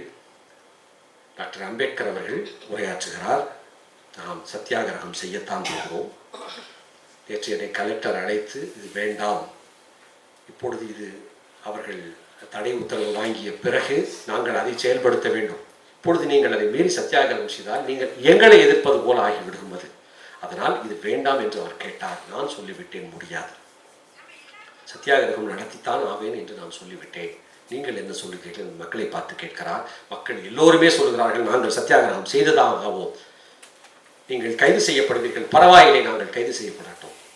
நீங்கள் துன்பப்படுவீர்கள், பரவாயில்லை, நாங்கள் துன்பப்படுகிறோம். எல்லோரும் நாங்கள் சத்தியாகிரகம் செய்துதான் ஆவோம் என்று அவர்கள் சொல்லிவிடுகிறார்கள். சரி, சத்தியாகிரகம் செய்யலாமா என்பதற்கு ஏதாவது ஓட்டு எடுங்கள் என்று சொன்னபோது 3884 பேர் சத்தியாகிரகம் செய்வோம் என்று ஓட்டு போடுகிறார்கள். ஓட்டு ஏற்றால் அந்த ஹெட் கவுண்ட் ஆகிறது. சரி, சத்தியாகிரகம் செய்வது நல்லது என்று முடிவு செய்து விட்டாகிவிட்டது. கலெக்டர் உங்களிடம் ஒரு சில நிமிடங்கள் பேச வேண்டும் என்று நினைக்கிறார். அவரை உங்களிடம் சில பேச வைக்கிறேன் என்று கலெக்டர் ஒரு 5 மணிக்கு வருகிறார். கலெக்டர் ஹுட் அவர்கள் வந்து பேச வருகிறார். அவர் எடுத்து சொல்லுகிறார். திரும்ப டாக்டர் அம்பேத்கர் அவர்களிடம் சொன்னதைத்தான் அவர் சொல்லுகிறார். நான் அரசு உங்களுக்கு எவ்வளவோ செய்வதற்காக காத்து கிடக்கிறது. உங்களுக்கு நாங்கள் அத்தனை உதவிகளும் செய்கிறோம். ஆனால் எங்களை நீங்கள் எதிர்த்து சிறைக்கு போனால் இது அவர்கள் ஒரு தடையை வாங்கி விட்டார்கள். இப்போ சட்ட பிரச்சனையாக்கி விட்டார்கள். நீங்கள் உள்ளே போனால் அதற்கு நாங்கள் உங்களுக்கு எந்த உதவியுமே செய்ய முடியாது. உங்கள் பக்கம் நாங்கள் இருக்கிறோம். இந்த தடை உத்தரவு போகட்டும், நாம் இந்த தண்ணீரை அருந்துவோம், அத்தனையும் நாங்கள் செய்கிறோம் என்று அவர் சொல்லுகிறார். மக்கள் கேட்கவில்லை. இல்லை, நாங்கள் சத்தியாகிரகம் போவோம் என்று மக்கள் சொல்லிவிடுகிறார்கள். சரி, அன்றைக்கு முடிந்தது, நாளை காலை நாம் முடிவு செய்து கொள்வோம் என்று அது முடிவுக்கு வருகிறது. அன்று இரவு எல்லோரும் உட்கார்ந்து பேசுகிறார்கள். டாக்டர் அம்பேத்கர் அவர்கள், சித்திரை அவர்கள், சாம்பாஜி கெய்க்வாட் அவர்கள் எல்லோருமே உட்கார்ந்து பேசுகிறார்கள். என்ன செய்யலாம் என்று யோசித்து அப்பொழுது பல பேர் சொல்லுகிறார்கள். அவர்கள் இருக்கக்கூடிய பல பேர் ரிட்டையர்டு ஆர்மி பர்சன்ஸ், பழைய ஆர்மியில் இருந்தவங்க. ஒருவேளை சிறைக்கு போனால் அவங்களுடைய பென்ஷன் முழுக்க அப்படியே நின்று போயிடுவது. அவங்களுக்கு கிடைக்கக்கூடிய உதவிகள் அத்தனையுமே நின்று போய்விடுவது. அதையும் சில பேர் சொல்லுகிறார்கள். எல்லாவற்றையும் கேட்டுவிட்டு டாக்டர் அம்பேத்கர் அவர்கள், சரி, இப்பொழுதைக்கு நாம் சத்தியாகிரகத்தை நிறுத்தி வைப்போம் என்ற முடிவுக்கு அடுத்த நாள் காலை அதை அறிவிக்கிறார். மக்களிலே நாங்கள் ஒத்துக்கொள்ள மாட்டோம், சத்தியாகிரகத்தில் செய்வோம் என்று கூட சொல்லுகிறார்கள். டாக்டர் அம்பேத்கர் அவர்கள் சொல்லுகிறார், இதை நான் தான் ஆரம்பித்தேன். அரசு நமக்கு எவ்வளவோ உதவிகள் செய்வதாக சொல்லுகிறது. இப்பொழுதைக்கு இதை நாம் நிறுத்தி வைப்போம்.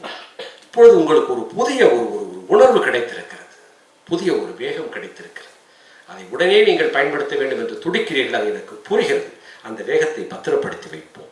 சில நாட்களுக்கு பத்திரப்படுத்தி வைப்போம். என்னை கேலி செய்வார்கள், உங்களை கூட ஒன்றும் என்னை செய்துவிட்டு போகட்டும், செய்துவிட்டு போகட்டும், அதை பற்றி எனக்கு கவலை இல்லை. ஆனாலும் எனக்கு எது மகிழ்ச்சி தெரியுமா? நான் சொல்லியும் கூட போவோம் என்று நீங்கள் துடிக்கிறீர்கள் பாருங்கள். என்னை விட 4 அடி முன்னால் என் மக்கள் போகிறார்கள் என்று நினைப்பதுதான் எனக்கு ஒரு மிகப்பெரிய மகிழ்ச்சி. இருந்தாலும் தாழ்மையோடு உங்களை கேட்டுக்கொள்கிறேன், இப்பொழுதைக்கு இதை நாம் நிறுத்தி வைப்போம் என்று சொல்கிறார். மக்கள் ஒத்துக்கொள்கிறார்கள். அந்த சத்தியாகிரகம் அப்படியே நிறுத்தி வைக்கப்படுகிறது. ஆனாலும் சரி, குறைந்தபட்சம் ஒரு ஊர்வலமாவது நாம் சாவ்தார் குளத்திற்கு போவோம் என்று முடிவு செய்கிறார்கள். போவோம், எல்லாம் முடிவு செய்கிறார்கள். தண்ணீர் இறங்கி குடிக்க வேண்டாம், லெட்ஸ் கோ டு சாவ்தார் டேங்க் என்று முடிவு செய்கிறார்கள். டாக்டர் அம்பேத்கர் அவர்கள் முன்னால் இருக்கிறார். பின்னால் மக்கள் 4 பேராக நிற்கிறார்கள். பஞ்சைகள், பராரிகள். இங்கே ஒன்றும் அவர்கள் நெய்யும் பாலும் சாப்பிட்டு விட்டு அந்த ஊர்வலத்துக்கு வரவில்லை. தண்டி ஊர்வலம் எங்கே ஆரம்பித்தது என்று கேட்டால் சொல்லலாம், சபர்மதி ஆசிரமத்திலே ஆரம்பித்தது, தண்ணியிலே முடிஞ்சது என்று சொல்லலாம். ஆனால் இந்த சத்தியாகிரகம் இந்த மண்டபத்தில் ஆரம்பித்து சாதாரிலே முடியவில்லை. கவனம் நண்பர்களே, இந்த மண்டபத்தில் இங்கே வருவதற்கு முன்பாகவே, ஒரு வாரம் 10 நாட்களுக்கு முன்பாகவே, ஏதோ ஒரு கிராமத்தில் இருந்து கிட்டத்தட்ட 165 கிலோமீட்டர் தூரம் எந்த வாகனமும் இல்லாமல் தரை வழியாகவே வெயிலிலும் கல்லும் மணலிலும் நடந்து அன்றைக்கே அந்த சத்தியாகிரகம் ஆரம்பித்து அந்த மக்கள் பின்னால் நிற்கிறார்கள். போட்டுக்கொள்வதற்கு உடை இல்லை, கிழிந்து தொங்குகிறது. நடக்கிறார்கள். 4 பேராக நடக்கிறார்கள். முன்னாள் டாக்டர் அம்பேத்கர் அவர்கள் போய்கொண்டிருக்கிறார். பெண்கள் குழந்தைகளை தூக்கி கொண்டே நடக்கிறார்கள். ஆண்கள் தங்களுடைய பிள்ளைகள் எல்லாம் தோள்களிலே தூக்கி உட்கார வைத்து நடக்கிறார்கள். எனக்கு தெரியவில்லை, அவர்கள் பாரம் தாங்காமல் அவர்கள் தோள்களிலே தூக்கி வைத்திருக்க மாட்டார்கள். மகனே, என் அப்பனுக்கு கிடைக்காதது எனக்கு கிடைக்காதது, உனக்கு அங்கே பார், உனக்கு ஒரு தலைவன் கிடைத்திருக்கிறான். என் தோளிலே உட்கார்ந்து பார், உன் தலைவன் உனக்கு தெரிவான், அவன் தானடா உன் தலைவன் என்று அவர்கள் காட்டிக்கொண்டே போகிறார்கள். முதல் நாள் நீ சத்தியாகிரகம் செய்யலாம் என்று சொன்ன போதும் அவர்கள் செய்யலாம் என்றார்கள். அடுத்த நாள் வேண்டாம், இப்பொழுதைக்கு நிறுத்தி வைப்போம் என்று தலைவன் சொன்ன போதும் அவர்கள் போகிறார்கள். எனக்கு அவர்கள் மகர்களாக தெரியவில்லை, ஈழத்திலே சமராடிய எங்கள் மாவீரர்களாக தெரிகிறார்கள். ஒரு தலைவனின் சொல்லுக்காக எனக்கு அவர்கள் சாதாரண மக்களாக தெரியவில்லை. எங்கள் குமரப்பா, புலேந்திரன், அப்துல்லா, ரகு, நலன், பழனி, திலீபன், எங்கள் இசைப்பிரியா அத்தனை பேரும் அந்த கூட்டத்திலே நடந்து போவது போல் எனக்கு தோன்றியது. போய்கொண்டே இருக்கிறார்கள். 4 பேராக அந்த கூட்டம் போய்கொண்டே இருக்கிறது. அந்த குளம் சதுரமான குளம். இது உலகத்தின் ஒரு அதிசயம். இது கேளுங்கள். இந்த குளத்தின் அந்த அந்த நுழைவாயிலே நிற்கிறார்கள். யாருமே சொல்லிக் கொடுக்கவில்லை. கவனம், யாருமே சொல்லிக் கொடுக்கவில்லை. அந்த 4 போனவர்கள் இரண்டாக பிரிகிறார்கள். 4 இருக்கிறார்கள். அந்த நுழைவாயிலுக்கு போன உடனே 2 பிரிகிறார்கள். இந்த வரிசை இப்படி போகிறது, அந்த 2 இப்படி போய் அப்படி போகிறது. அதாவது ஒரு பக்கம் சுத்தினால் கூட ஒரு இடம் காலியாக இருக்கும். இந்த குளத்தை நாங்கள் வளைக்கிறோம். இந்த பக்கம் 2 பேர், இந்த பக்கம் 2 கூட்டம், இருவரும் ஒன்றாக போகிறார்கள். ஒரு பெரிய ஒரு இராணுவம் போல நடந்து போகிறார்கள். ஒரு இடத்தில் இருவரும் ஒன்றாக சந்திக்கிறார்கள். தலைதாழ்த்தி வணங்கி திரும்பவும் இந்த பக்கம் வருகிறார்கள். அது ஊர்வலம் அல்ல, ஊடறுத்து தாக்கியது. அது இயல்பாக நடந்தது. போரெனில் இதுபோல் புண்ணிய திருப்போர் பாரினில் ஒன்று பார்த்திடற்கு எளிதோ என்றான் பார். இப்படி ஒரு புண்ணிய திருப்போரை இந்த உலகம் கட்டதில்லை. அவர்கள் சுற்றிவிட்டு அப்படியே வந்து கலைகிறார்கள். அந்த சத்தியாகிரகம் அதுதான். அந்த சத்தியாகிரக போராட்டம் முடிவுக்கு வருகிறது. அதன் பிறகு 2 முக்கியமான நிகழ்வுகள் நடக்கின்றது. ஒன்று, இது 1927 29 சாம்பாஜி கெய்க்வாட் அவர்களுடைய புதல்வன் 25 வயது ஒரு இளைஞன் அடிபட்டான் என்று நான் சொன்னேன். தலையிலே அடிபட்டது, தலையிலே செப்சிஸ் வந்தது என்று சொன்னேன். அந்த இன்ஃபெக்ஷன் வந்தது. அவன் இறந்து விடுகிறான். அந்த இளைஞன் இறந்து விடுகிறான். தன்னுடைய ஒரு இளம் வயது மகனை பறிகொடுத்த அந்த தந்தை அழுகிறார். சாம்பாஜி அவர்கள் டாக்டர் அம்பேத்கர் அவர்கள் அன்றைக்கு பேசிய உரை மிக முக்கியமான உரை. டாக்டர் அம்பேத்கர் அவர்கள் சொல்லுகிறார், சாம்பாஜி, உங்கள் மகன் இறந்து விட்டான் என்று நீங்கள் நினைக்காதீர்கள், அதை நம்பாதீர்கள். இந்த இடத்திலே நின்று கொண்டிருப்பது பீம்ராவ் அல்ல, இந்த இடத்திலே உங்களுடைய பிகாஜி நின்று கொண்டிருக்கிறான் என்று நீங்கள் நினைத்துக் கொள்ளுங்கள். அதன் பிறகு அந்த வழக்கு, அந்த தடை உத்தரவு கொடுத்த அந்த வழக்கு தடையை அந்த நீதிபதி திரும்ப பெறுகிறார். நீதிபதி திரும்ப பெறுகிறார் என்பது மட்டும் ஒரு எளிமையாக அதை நான் சொல்லிவிட்டு போய்விட முடியாது. தயவு செய்து ஒரு 4 வரிதான் இருக்கும். அதை ஆங்கிலத்தில் படித்தால்தான் நமக்கு புரியுவது. இந்த போராட்டத்தின் அந்த வேகம் எப்படிப்பட்டது, அவர்களுடைய நியாயத்தை எப்படி மக்கள் உணர்ந்து கொண்டார்கள் என்பதை நாம் புரிய முடியும்.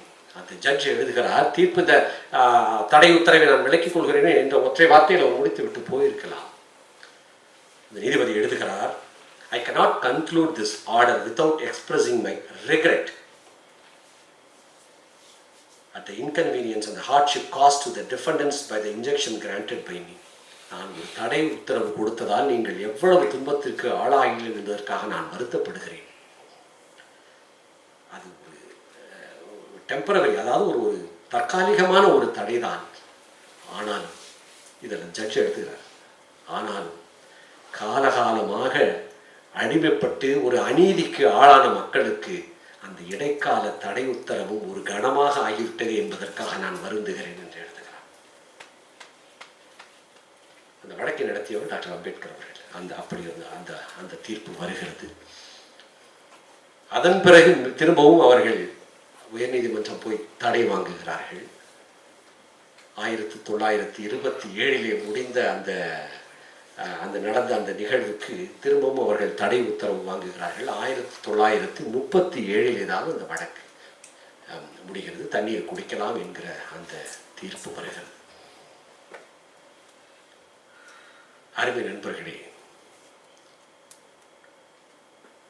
அந்த 1937 நடந்த வழக்கு என்பது வெற்றி என்று சொல்வதை விட ஒரு வெட்கம் என்றுதான் நாம் சொல்ல வேண்டும். நமக்கு அது வெட்கம்.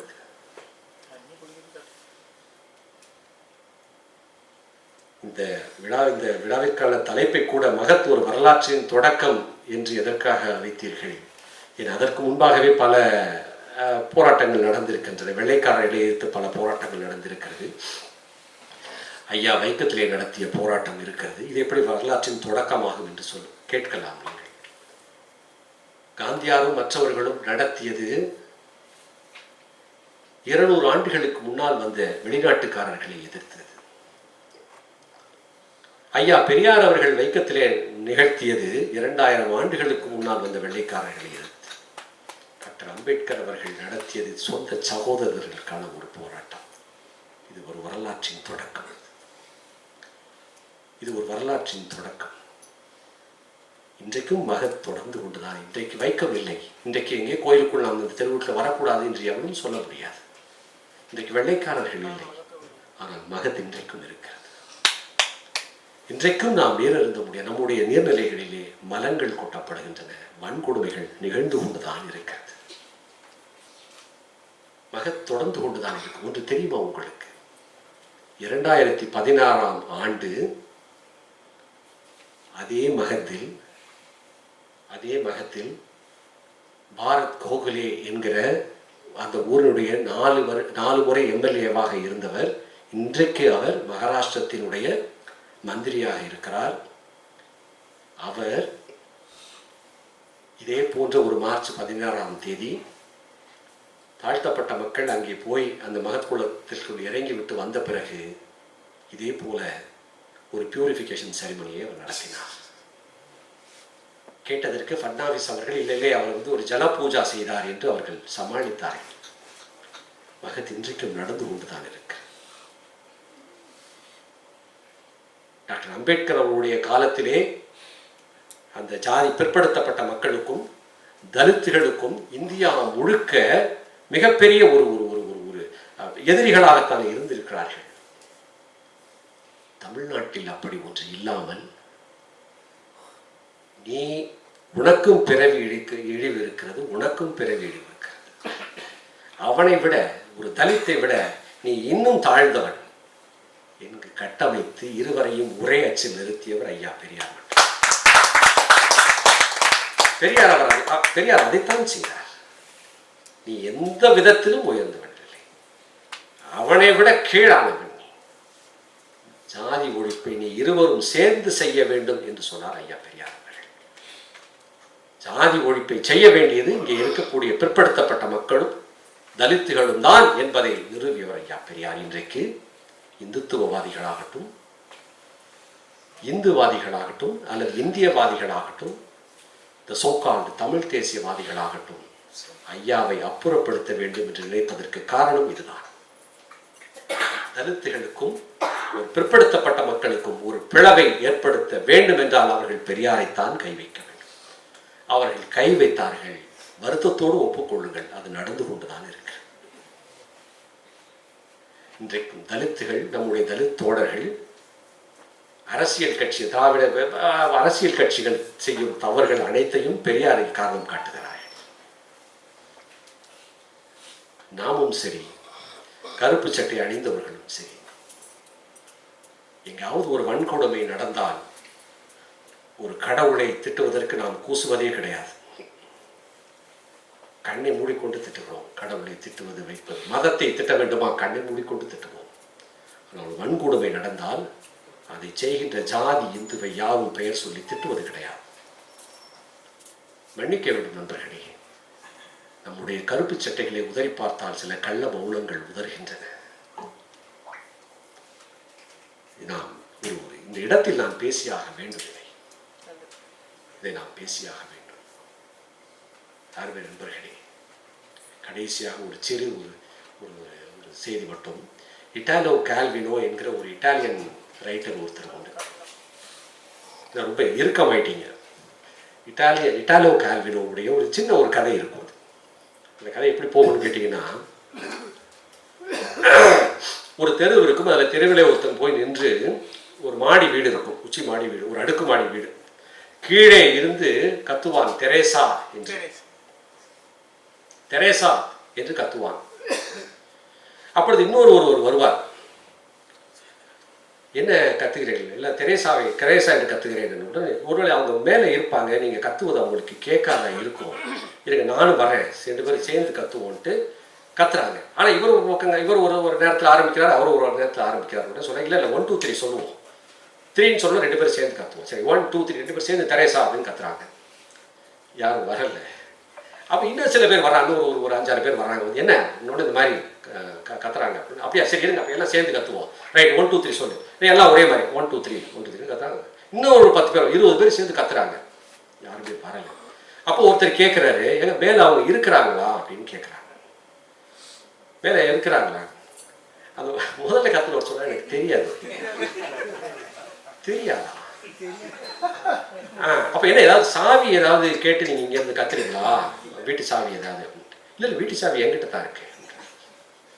இப்போ மேலே போய் திறந்து பார்க்க வேண்டியதானுங்க, வீட்டை திறந்து.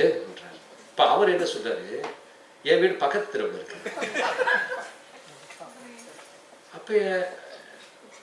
அப்போ யார் தான் அங்கே இருக்கிறது? அது தெரியாது. அப்படி ஏங்க தெரேசான்னு கத்திக்கிட்டு இருந்தீங்க நீங்க? இல்லை வேணும்னா சொல்லுங்க, நான் வேற பேரை சொல்லி கத்துறேன் அப்படின்னு சொல்லி. என்னங்க இந்த மாதிரி பண்ணிட்டு எங்க நேரத்தை வீணாக்கிட்டீங்க அப்படின்னு அவர் கிளம்ப போற நேரத்தில் அதில் ஒரு ஆள் சொல்றாரு, இருங்க கடைசியாக ஒரே நல்லா இருக்குது, ஒரே ஒரு சேர்ந்து கத்துவோம் அப்படின்றாரு. திரும்ப எல்லாம் சேர்ந்து மொத்தமாக தெரேசான்னு கத்துறாங்க. ஸோ சொன்ன ஆளும் போயிட்டாங்க. எல்லாமே போனதுக்கு பிறகு அந்த சொன்ன மனிதன், முதல்ல ஆரம்பித்த மனிதன் திரும்பி பார்க்குறான். அங்கே ஒரு 10 பேர் இன்னும் நின்று தெரேசான்னு கத்திக்கிட்டே இருக்கான். இப்படித்தான் நாம் ஆளில்லாத பல கட்டிடங்களுக்கு முன்னால் நின்று காந்தியார் என்று கத்தி பார்த்தோம், நேரு என்று கத்தி பார்த்தோம், ராஜீவ்காந்தி என்று கத்தினோம், அத்வானி என்று கத்தினோம், வாஜ்பாய் என்று கத்தினோம், தானே தலைவர் என்று கத்தினோம், புரட்சி தலைவர் என்று கத்தினோம், புரட்சி தலைவி என்று கத்தினோம், சின்னம்மா என்று கத்துகிறோம். அந்த கட்டிடங்களிலே யாருமே இருக்க மாட்டார்கள். அருமை நண்பர்களே, எங்கள் தலித் புரசு ஒரு கட்டிடத்தின் முன்னால் 25 வருடங்களாக நின்று கத்தி கொண்டிருக்கிறது. ஐயா பெரியார், டாக்டர் அம்பேத்கர் என்று. அந்த கட்டிடத்தில் இருவருமே இருக்கிறார்கள். ஆனால் எங்களோடு சேர்ந்து கத்துவதற்குத்தான நாட்கள் இல்லை. தயவு செய்து சேர்ந்து கத்துவோம். அந்த சமூக ஜனநாயக கட்டிடத்திற்குள்ளே டாக்டர் அம்பேத்கர், ஐயா பெரியார் இருக்கிறார்கள் என்று சொல்லி மிக நீண்ட நேரத்தை எடுத்துக்கொண்டேன். ஆனால் இது ஒரு கட்டாயம், இதை நான் பேசித்தான் ஆக வேண்டும் என்கிற ஒரு கட்டாயத்தினால் மிக நீண்ட நேரத்தை எடுத்துக்கொண்டேன். வாய்ப்புக்கு நன்றி, வணக்கம்.